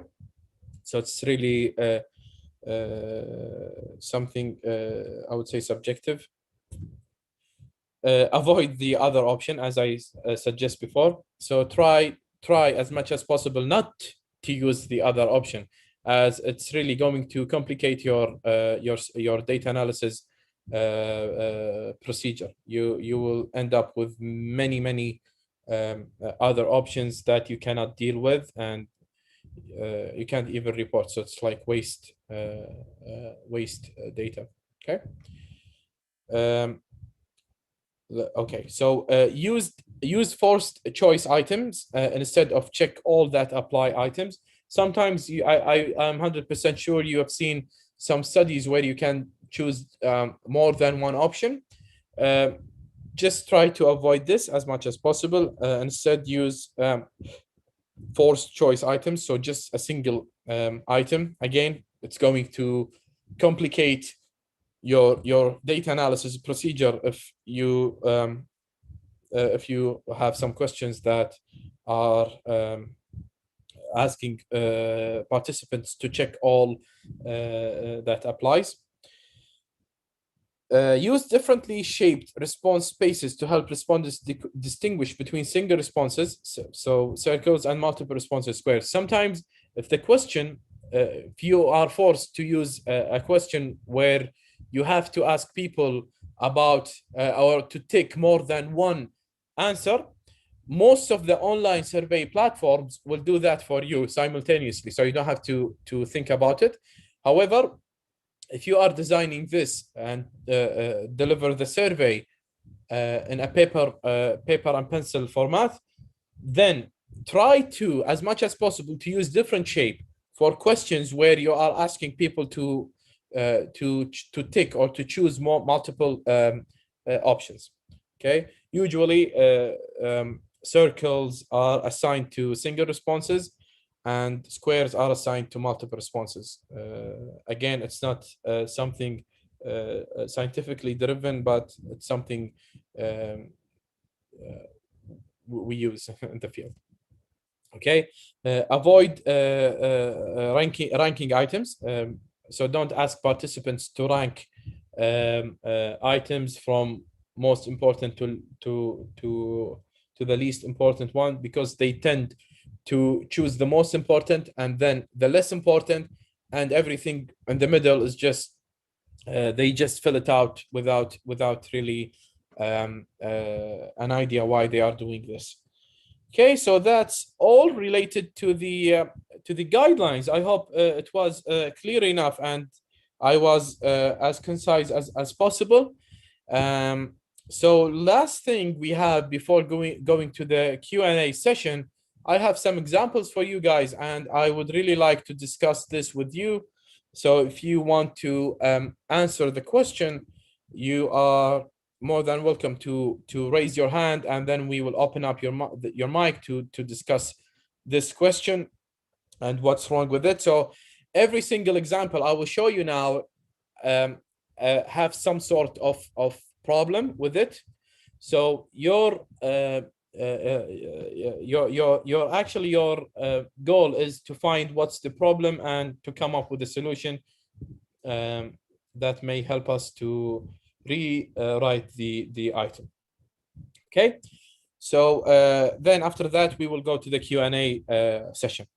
Okay, so let's go to the first one. So what do you think about this item? If you want to answer the question, Dr. Ahmed, can you pay attention to the who raised their hand, and to open up the mic for them to participate? Now? For the questions, if they want to. Dr. Bashoni? Okay, so Dr. Bashoni, what do you think? This item is asking participants about their degree of agreement or disagreement. So the hotel staff were energetic and passionate about providing service. So what do you think? What's the problem with this item? Please unmute your mic. Also, we have Abdelmajid and Dana. Hi, so this is Dana. Can everyone hear me? Yes, we can. All right, so this item has two options, which is wrong. The staff might be energetic, but they might not be passionate. True. So how if you had the chance to rewrite this item, how would you do that? So the hotel staff were energetic about providing service. So you just like sing, I don't know, like تخليهم منفردين. So basically trying to split this item into two different items, right? Right, perfect. This is what I'm actually I will actually do when I have the same problem. So I will ask two different questions. One regarding the the first one will be the hotel staff were energetic when providing service. The second one will be the hotel staff were passionate about providing service. So sorry, this is a typo. So it's not energetic, the second one. So yeah, thank you so much, Dana. It's such a pleasure to have you today as well. Thank you so much for attending. السلام عليكم. وعليكم السلام. مساء الخير يا دكتور، شكرا جزيلا على المحاضرة القيمة. الحقيقة أنا عندي سؤال هو مشاركة إذا تسمح لي. تفضل. الله يحفظك يا رب. وكمان في المقدمة أبغى أشكر الإخوان المنظمين الله يحفظهم. إذا كان عندي أنا كويستشنير ويستخدم ليكرت سكيل، يعني كويستشنير موجود أوريدي، وغيرت أنا الليكرت سكيل مثلا كان هو 7، أنا خليته 5. هل التغيير هذا يأثر على الفاليديتي والريلابيليتي للكويستشنير ولا will be okay it's fine no problem with that؟ تبيني أجاوبك بالعربي أو بالإنجليزي، شنو اللي تفضله؟ لأن السؤال مهم جدا صراحة. الإخوان بالعربي عشان الجميع يستفيدون. مو مشكلة. بشكل عام لابد أول شيء من طالما ذكرت مصطلحي الثبات والصدق، فالثبات والصدق غير متعلقين في الأداة نفسها ولكن متعلقين في نتائج الأداة. فتختلف يعني تختلف من عينة إلى أخرى. فلذلك في كل بحث أنا شخصيا إذا كنت يعني محكم لأي بحث دائما أسأل الباحث أين الخصائص السايكومترية المتعلقة بالمقياس. دائما في معظم الردود خصوصا أمانة البحوث العربية يقول أن المقياس تم تطبيقه في دول أخرى أو مع عينات أخرى وأثبت أنه صادق وثابت. فأحاول أصحح هذا المفهوم أن الصدق والثبات ليسوا متعلقين بالمفهوم، ليسوا متعلقين بالأداة، متعلقين بالنتائج. فنتائج عينتك مختلفة عن نتائج العينة الأخرى. أما التغيير من 7 إلى 5، طبعا إذا كان هذا السكيل مثلا باللغة الإنجليزية أنت you adapted كيفته بحسب مثلا البيئة اللي أنت تبي تستخدمها فيه وغيرت من 7 ل 5، لابد دائما يكون عندك سبب. من خبرة بسيطة جدا جدا في يعني في هذا الموضوع، أنت تتكلم عن مفهوم اسمه مفهوم المعلومات الانفورميشن في الاي ار تي. دائما اذا قللت الاوبشنز من مثلا 7 الاختيارات او الاستجابات من 7 الى 5 تقل عندك المعلومات، دالة المعلومات تقل. فيفضل انك ما تقلل الاستجابات وتاخذ الاستبانه مثل ما هي. وبشكل عام بعض الاحيان انا شخصيا ما اهتم في انك ليش غيرت من 7 ل 5 او من 5 ل 3 او من 5. ممكن اسال، يعني اقصد من فردي لفردي ما اسالك، لكن اسالك اذا استبعدت استجابه بالوسط وغيرت مثلا من 5 الى 4. اذا غيرت من 5 الى 4 غالبا انت شلت الاستجابه المتعادله المحايده هذه، فاسالك السبب. اما لو غيرت من 7 الى 5 فباختصار الاجابه ما اعتقد ان يعني يسالونك لماذا غيرت، لكن خل عندك سبب وجيه. اما اذا تسال عن تاثيرها عن الخصائص، تاثيرها على الخصائص السايكومتريه، فنعم تؤثر بشكل غير او بشكل مباشر تؤثر على الخصائص السايكومتريه. فاتمنى ان شاء الله دكتور جاوبتك على هذا. يعطيك العافيه يا دكتور، بالعكس يعني احنا مستفيدين مستمتعين والله بمحاضرتك. الله يجزاك خير ويكتب اجرك. الله يطول عمرك ويسلمك. شكرا على هذا السؤال الجميل جدا. Okay, so let's move to the second question.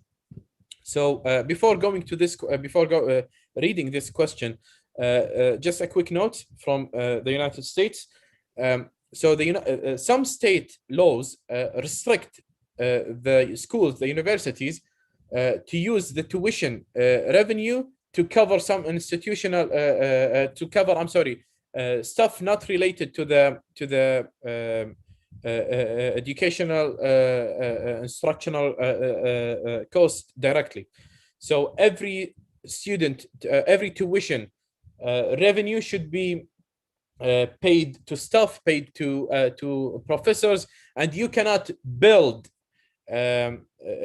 like you cannot build stadiums, you cannot build restaurants, new buildings using these tuition revenues. Okay, so this question is asking how likely or unlikely are you to support each funding source for the new campus football stadium? And you have got 5 different items with 4 options. So who want to try? What's the problem with this question? Who can identify what's the problem of this question? Might be hard because it's something related to the educational system in the United States and specifically some laws. Dr. Ahmed, I don't know if someone raising his hand or not. If anyone want to answer, please raise your hand, or you can write in the chat as well. I think it's not easy. So do you remember when we said that try to write your item in a technical, accurate way, and that is removing any sort of meaningless items. So this item, the last one, is meaningless because no one can really change that. It's a state law. So people cannot give their opinion about the increasing the tuition to build the new campus, the new the new football stadium. So yeah, this is the problem with this question. I don't think that it was very clear if you are not into the US educational system. Okay, so we've seen this question very often. I'm sure that some of you maybe use it as well. So what's the problem of the with this question from your opinion? Anyone any idea about this?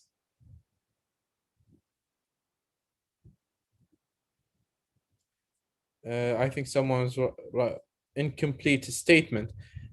Sami, can you open up your mic?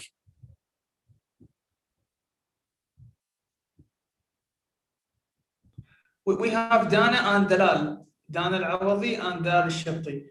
Sami, if you want, just raise your hand and they will. Let's give a chance for Dalal, if you don't mind, Dr. Ahmed. Yeah, go ahead. Yeah. Dalal. I'm sorry, I cannot unmute her. لا هي تقدر تسوي حق نفسها. Please unmute your mic. Can you unmute yourself, Dalal? ممكن إن الانترفلز راح تكون متنوعة وايد. مثلا الأطفال يحطون الأيجز أحيانا بالمانثs، ممكن يحطونه باليرز، فيسوي يعني بوقت الأناليسيس يكون أصعب عليه. ممتاز. This is the first problem actually. المشكلة الأولى إنه ما في وحدة قياس، فأنا ماني عارف هل العمر يبي بالشهور أو بالسنوات أو شنو وحدة قياس العمر. في مشكلة ثانية، هو يسألك عن age منو بالضبط دلال، فأيضا السؤال يعتبر مو واضح. فاطمة كتبت تعليق جميل جدا. They should clarify the age of whom. So that's true. So asking the participants about or writing age without specifying or clarifying whom age are you asking about. So if I want to rewrite this item, I would write it as this: what is your age in years? And then I will give them the chance to write the numbers here, and then clarify the unit. Okay, so thank you so much, guys. Again, this question also it's not complete. It's asking you about the country, so you cannot really tell. Also, we have Dana, Doctor. Don't forget. Sorry, Dana. I will go with this one, and inshallah, we'll give you the chance for the next one. So rather, I will ask the question in this way: in what country do you currently live? Okay. So this question is asking how useful, if at all, did you find the online discussion board? Actually, there are two problems with this item specifically. So any thoughts who want to participate? Dana, if you want, you can just unmute yourself.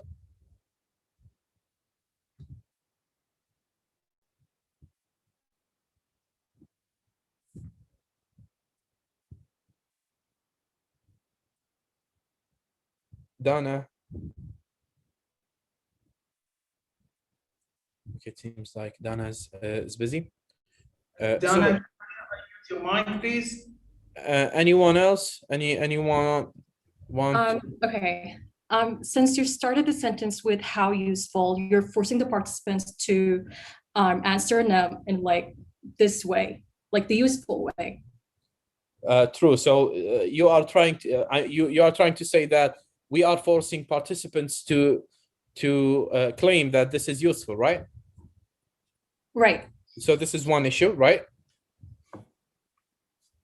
I think Ala, or maybe Ala, typed in the chat that the word at all might be confusing. Yes, because it's an extra unnecessary word, and also we are giving an example. So the online discussion board is not just about posting comments.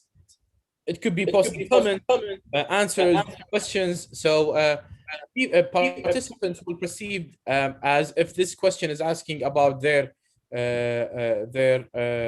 how did they find posting comments on the online discussion board. So you guys are right. If I want to rewrite this item, I will write it this way. How useful, maybe as Dana suggests, I will take useful out as well. So I will ask it in this way: how did you find the online discussion board, without any examples, and no at all, no useful. Oh, I mean, it could be. So maybe Dana, my question is about, so the objective of this item would be, someone may argue that, so this question may ask about, the objective for this question may be concern the usefulness of the online discussion board. So I think useful here is not really a bad word. I believe it could still not force the participants to perceive as if we are trying to do some we are trying to apply some sort of pressure toward the usefulness of the online discussion board. However, it's not scientifically driven. It's just my how do I say, my way of thinking. Okay, what is the problem with this question? The teacher did not provide enough time to ask question. So can you see any problem with this item?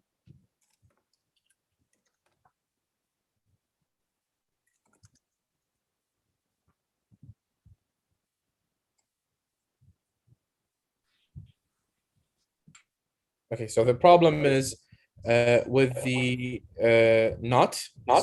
So try to avoid the negative statements. The teacher provide enough time to ask questions.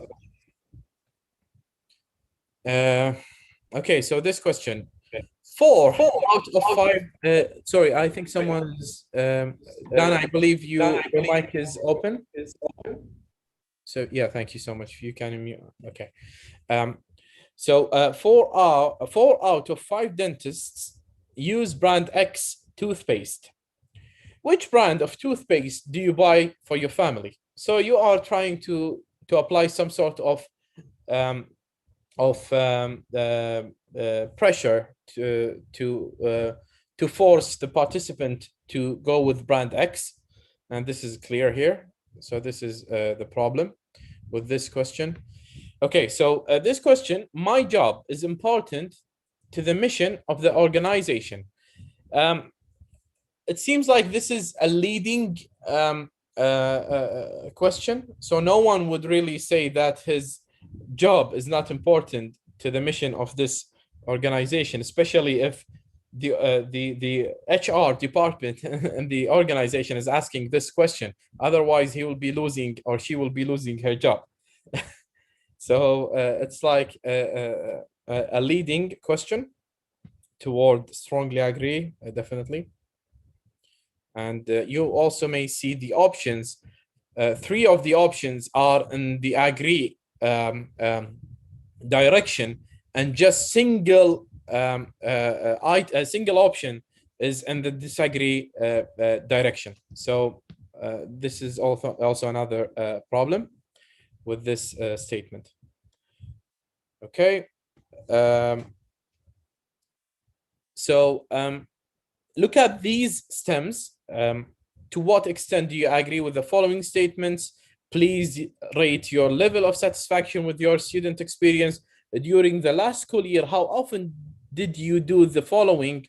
How important are the following programs to your child's school experience? Can you see any weird pattern here? Any problems with this pattern compared maybe to this one? I think people.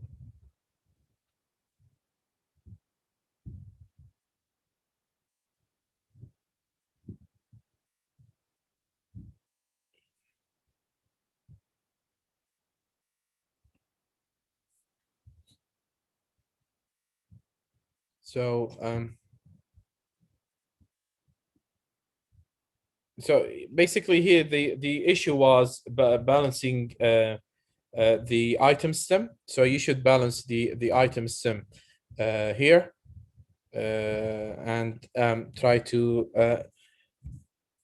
like, for example, for the first one, to what extent do you agree? It should be to what extent do you agree or disagree with the following statement? So just to balance the items. Okay.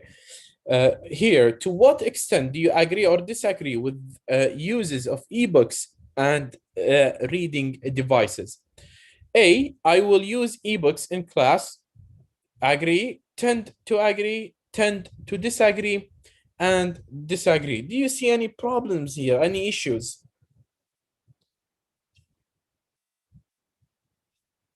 I think people are tired so far, so no one is really actually interested in participating anymore.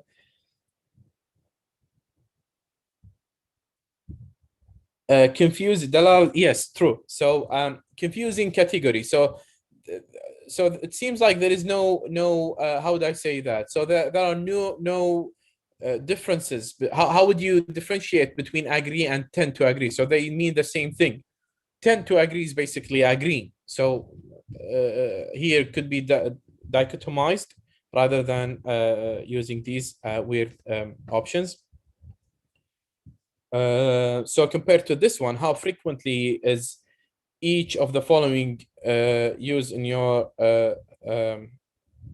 course? Again, I believe that some of the time and seldom are kind of the same. So the same issue. 2 options are not really mutually exclusive, I would say. Okay, for this one, again, the same issue. Sometimes and rarely, they really mean the same thing. So it's really hard to differentiate between them. Okay, thinking of your most recent contact with your child's teacher, how did you make your contact? Through the phone, written note, email, or in person? Remember that you are asking the participant about his most recent contact, which may not be true. Maybe the participant didn't actually contact the child's teacher.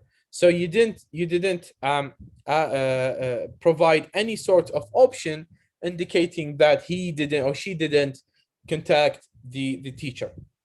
So you should always think about all possible options before writing them. So this question, last one. On average, how many hours of unpaid volunteer work do you do in a month? I will leave this for you. What do you guys think?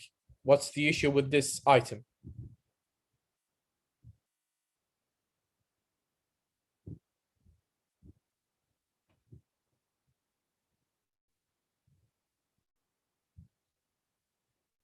What do you guys think? What's the issue with Inclusivity. What if I do more than 10 hours? I mean, yeah, the intervals themselves, maybe. True. The intervals? What's the matter with the intervals? I think they're not like, they don't fairly represent what the reality. So, probably I'd break down the 1 to 5 hours, like 2 shorter intervals. So.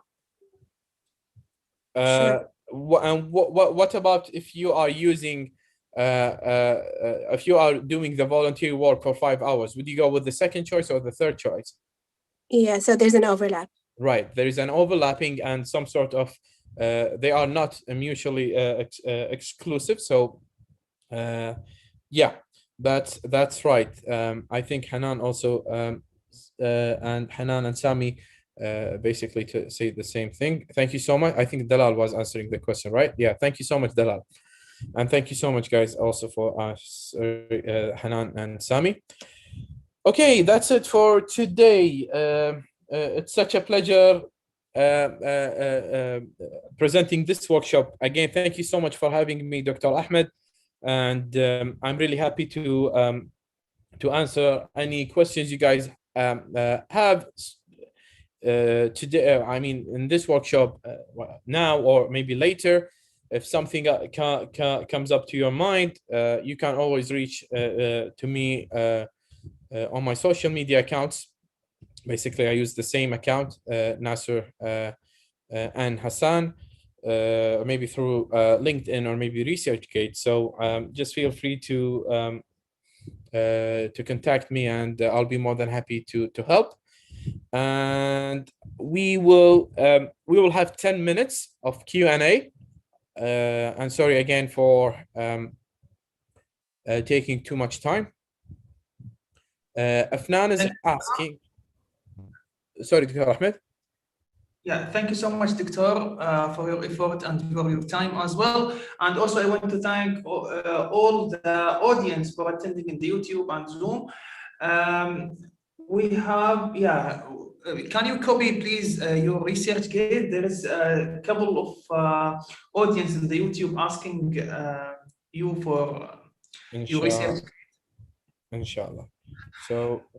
And we have Somia. So this is my ResearchGate. Yes.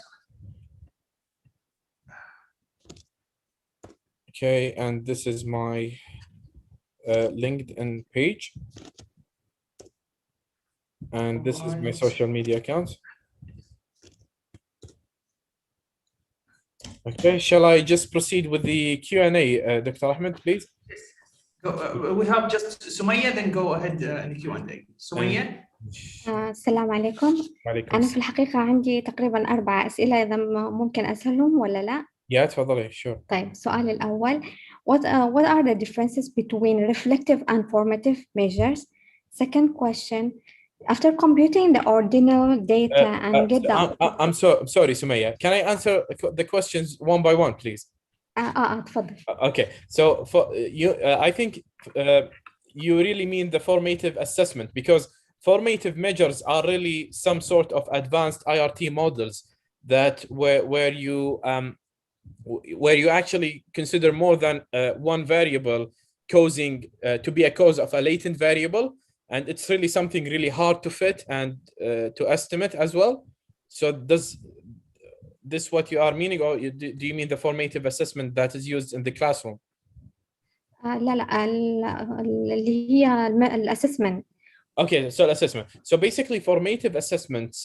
When you use formative assessments, your goal is to help students to learn and practice. You are not assessing their performance. You are just helping them to learn and practice. And it's just throughout the whole course. And these types of assessment, you basically identify where are the gaps, where are the issues with their learning abilities. You try to do some sort of activities to improve their way of learning. And yeah, that's it. I hope. طيب ماذا عن reflective measurement؟ I think reflective assessment again. So reflective assessment, I think in reflective assessment you are including the students in the learning experience. So it's not like one way of teaching or one way of teaching. It's like including the students with the learning cycle. So they have their own learning experience, as I would say. اوكي السؤال الثاني عندنا معروف ان I hope this is الاوردينال clear. Sorry. إن شاء الله يكون واضح. واضح. بالنسبة للأوردينال داتا يعني معروف إن بنستخدم لها النون بارامتريك statistical traits. بس يعني أنا في حال جمعت الأوردينال أو الليكرت سكيل وأخذت التوتال سكور، الآن التوتال سكور هذه أتعامل معها as a ordinal ولا بتكون هي ولا بتصير انترفال؟ وهو طبعا علميا أنا أتكلم، ما أقول لك يعني لو بتكلم واقعيا، فواقعيا اللي يصير في البحث العلمي إنه usually they treat it as interval and no problems with that. بس علميا خطأ. You cannot even sum them up لأن they are ordinal. You cannot sum them up. طيب وما هو أنا يصير عندي مثلا لو أنا بقيس أو بشتغل على الاتيتيودز، يعني أنا بيصير عندي توتال سكور للاتيتيود، يعني أنا هذه السكور يعني اللي تعتبر توتال سكور من وين جاء من السميشن حق كل الاوردينال سكيل الاوردينال ايتمز، صح؟ صحيح. Yeah, and this is the issue. You cannot sum the ordinal يعني you already assume ان هم interval and this is why you sum them up. لأن لو خليتيهم ordinal ما تقدرين تجمعين بينهم. علميا خطأ الجمع بالاوردينال سكيل. اوكي. Yeah. طيب بس في الواقع يصير طبعا. هم ما حتى المحكمين ما يسألون، ما يركزون عليها بصراحة. طيب السؤال الثالث اللي هو يعني أنا مثلا في أداة اللي بشتغل عليها موجودة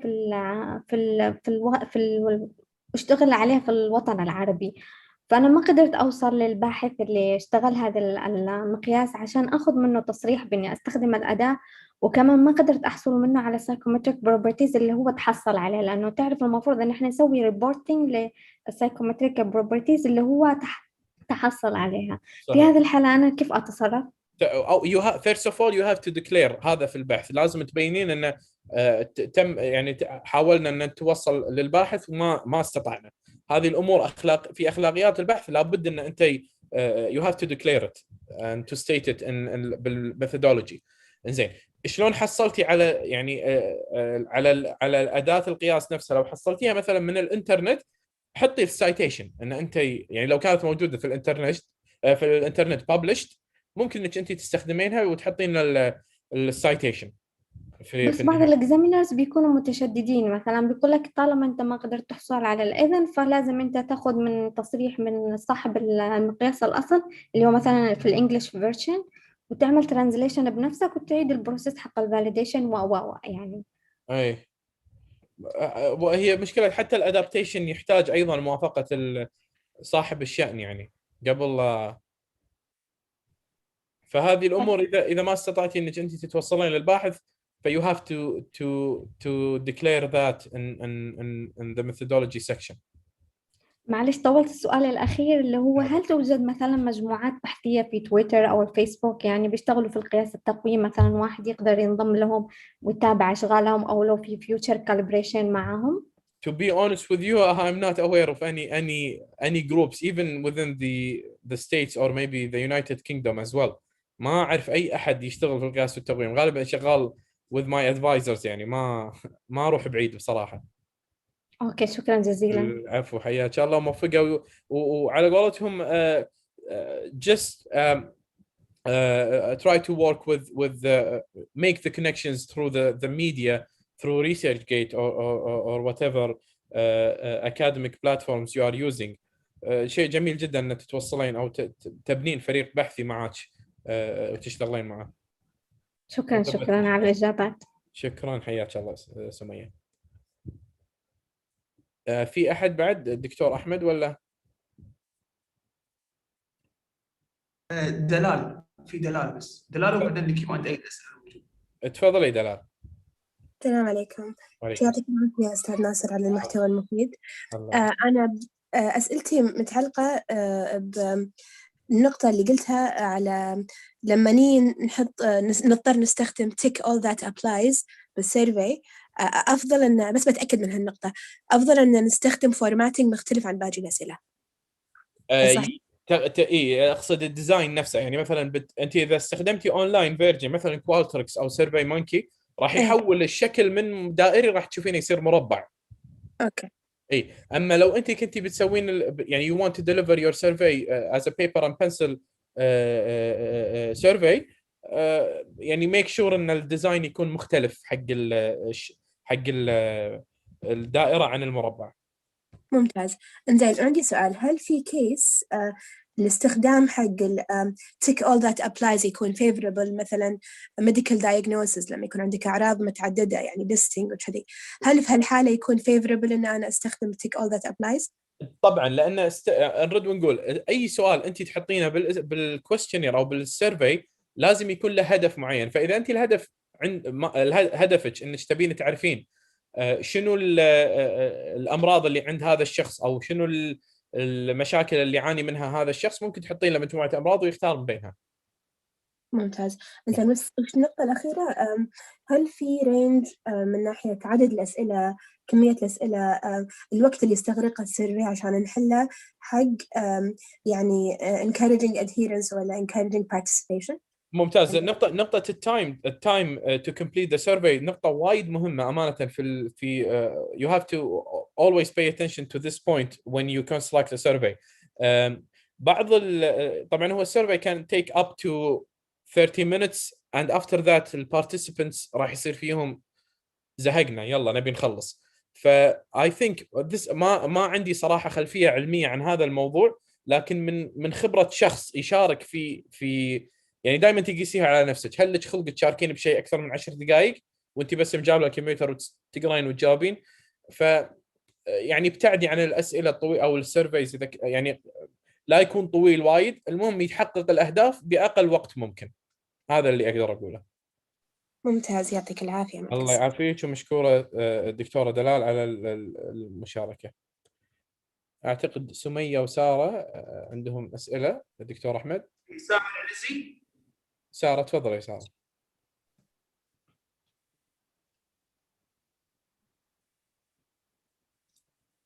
Sarah, we can't hear you. Just if you can talk, please. Your mic is open. ما اسمعها انا. Hey, we can't hear you, Sarah. سكرت المايك اظن. I think she has a problem in her mic. Sarah, if you have السلام problem... عليكم. Okay. الصوت Okay. واضح؟ Yes. أنا عندي سؤال بالنسبة حق شنو الشروط اللي تكون حق البايلوت عشان أنا أقدر أكتب بالرسالة الماجستير إن أنا طبقت هالشرط. I think في كتاب جميل جدا للبايلوت. أمانة ما عندي أي مو متذكرة أبدا، مو في بالي. سارة تقدرين تدزي لي إيميل وإن شاء الله أدز لك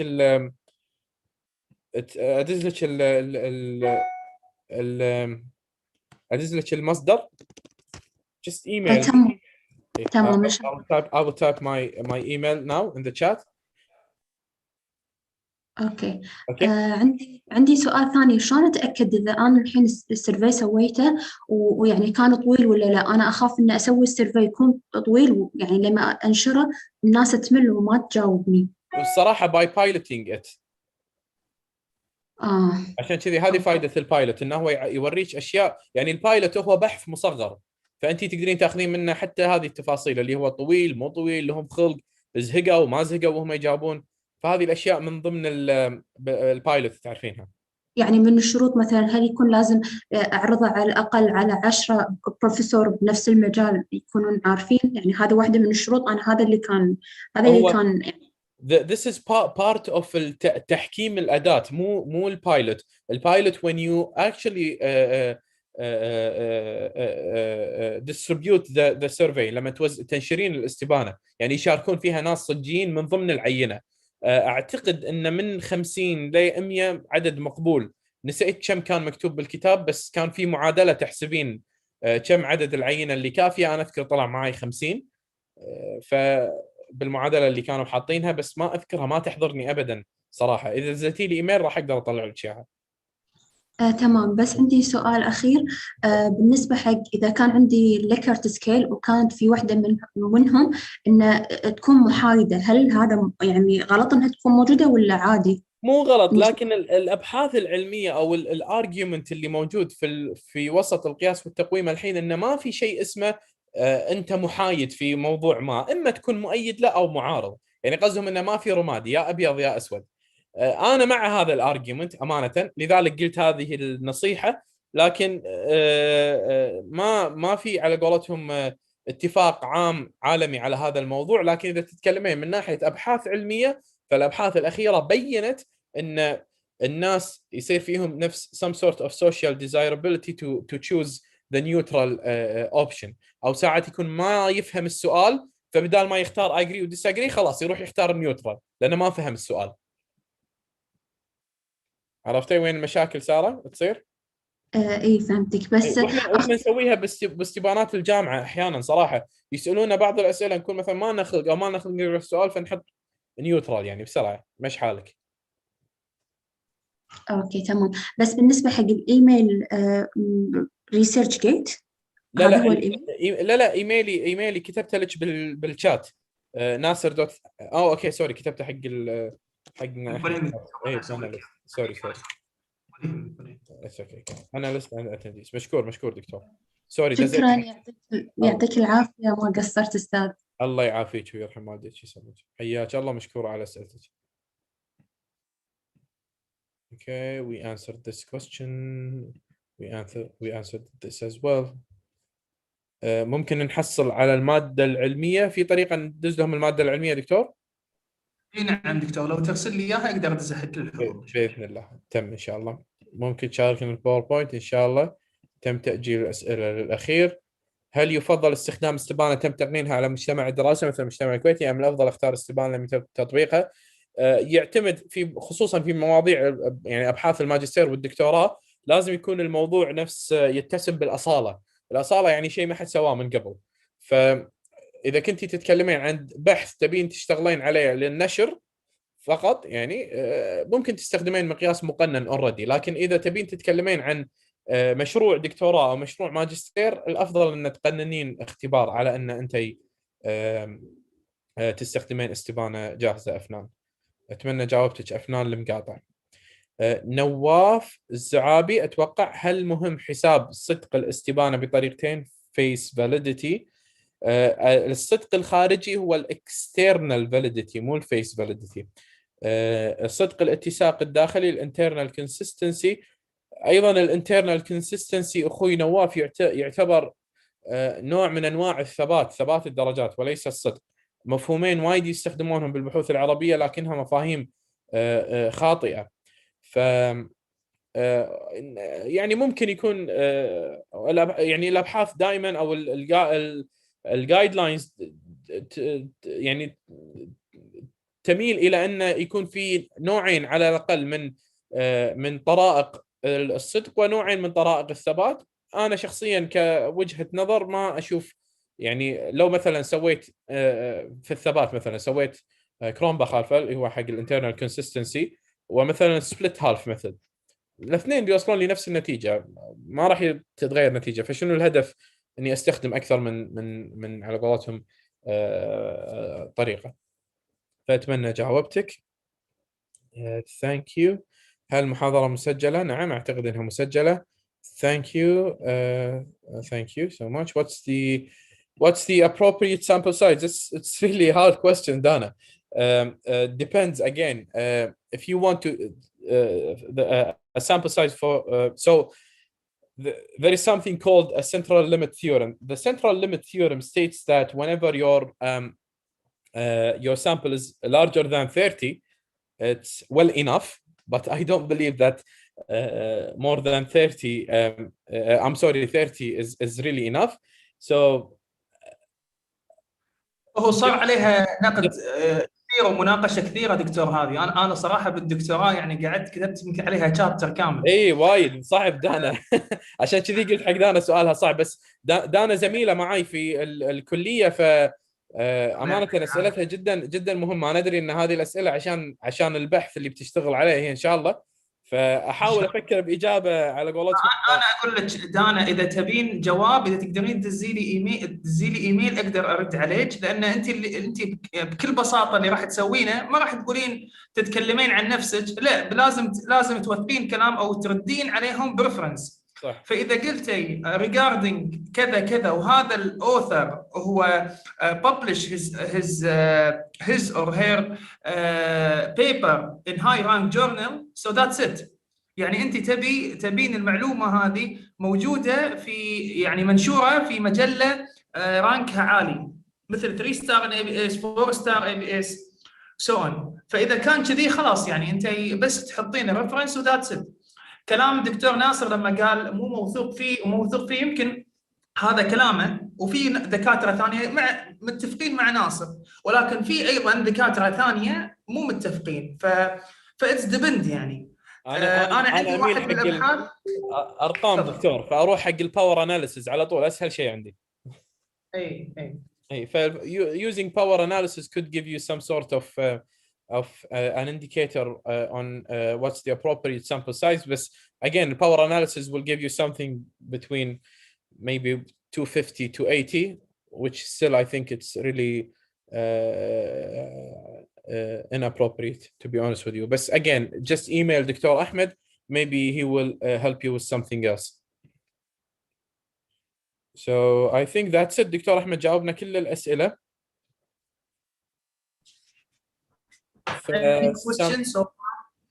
سامحونا على القصور، ونسأل الله لنا ولكم التوفيق إن شاء الله. Again أتوقع على العينات، فأي شخص اللي سألني عن العدد المناسب للعينة الاستطلاعية بس يتواصل معي بالإيميل، وإن شاء الله أبعث له المصدر إن شاء الله بإذن الله. All right, so that's it. Thank you, Dr. Nasser, for your effort and for your time as well. I really appreciate it. Inshallah, Dr. Nasser will continue with us next week with another or a new workshop.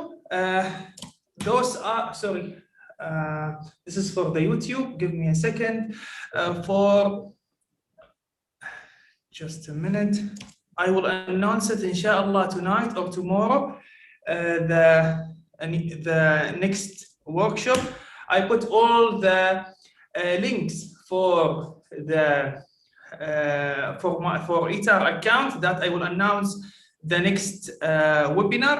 The next webinar will be just a minute.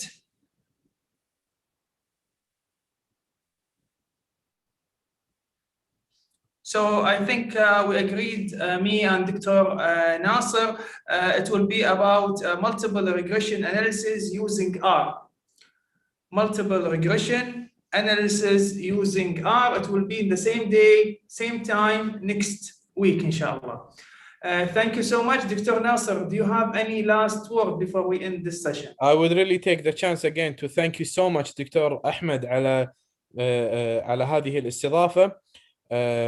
again, thank you for having me. And also, I would like to take the chance to thank the participants for choosing to attend this workshop.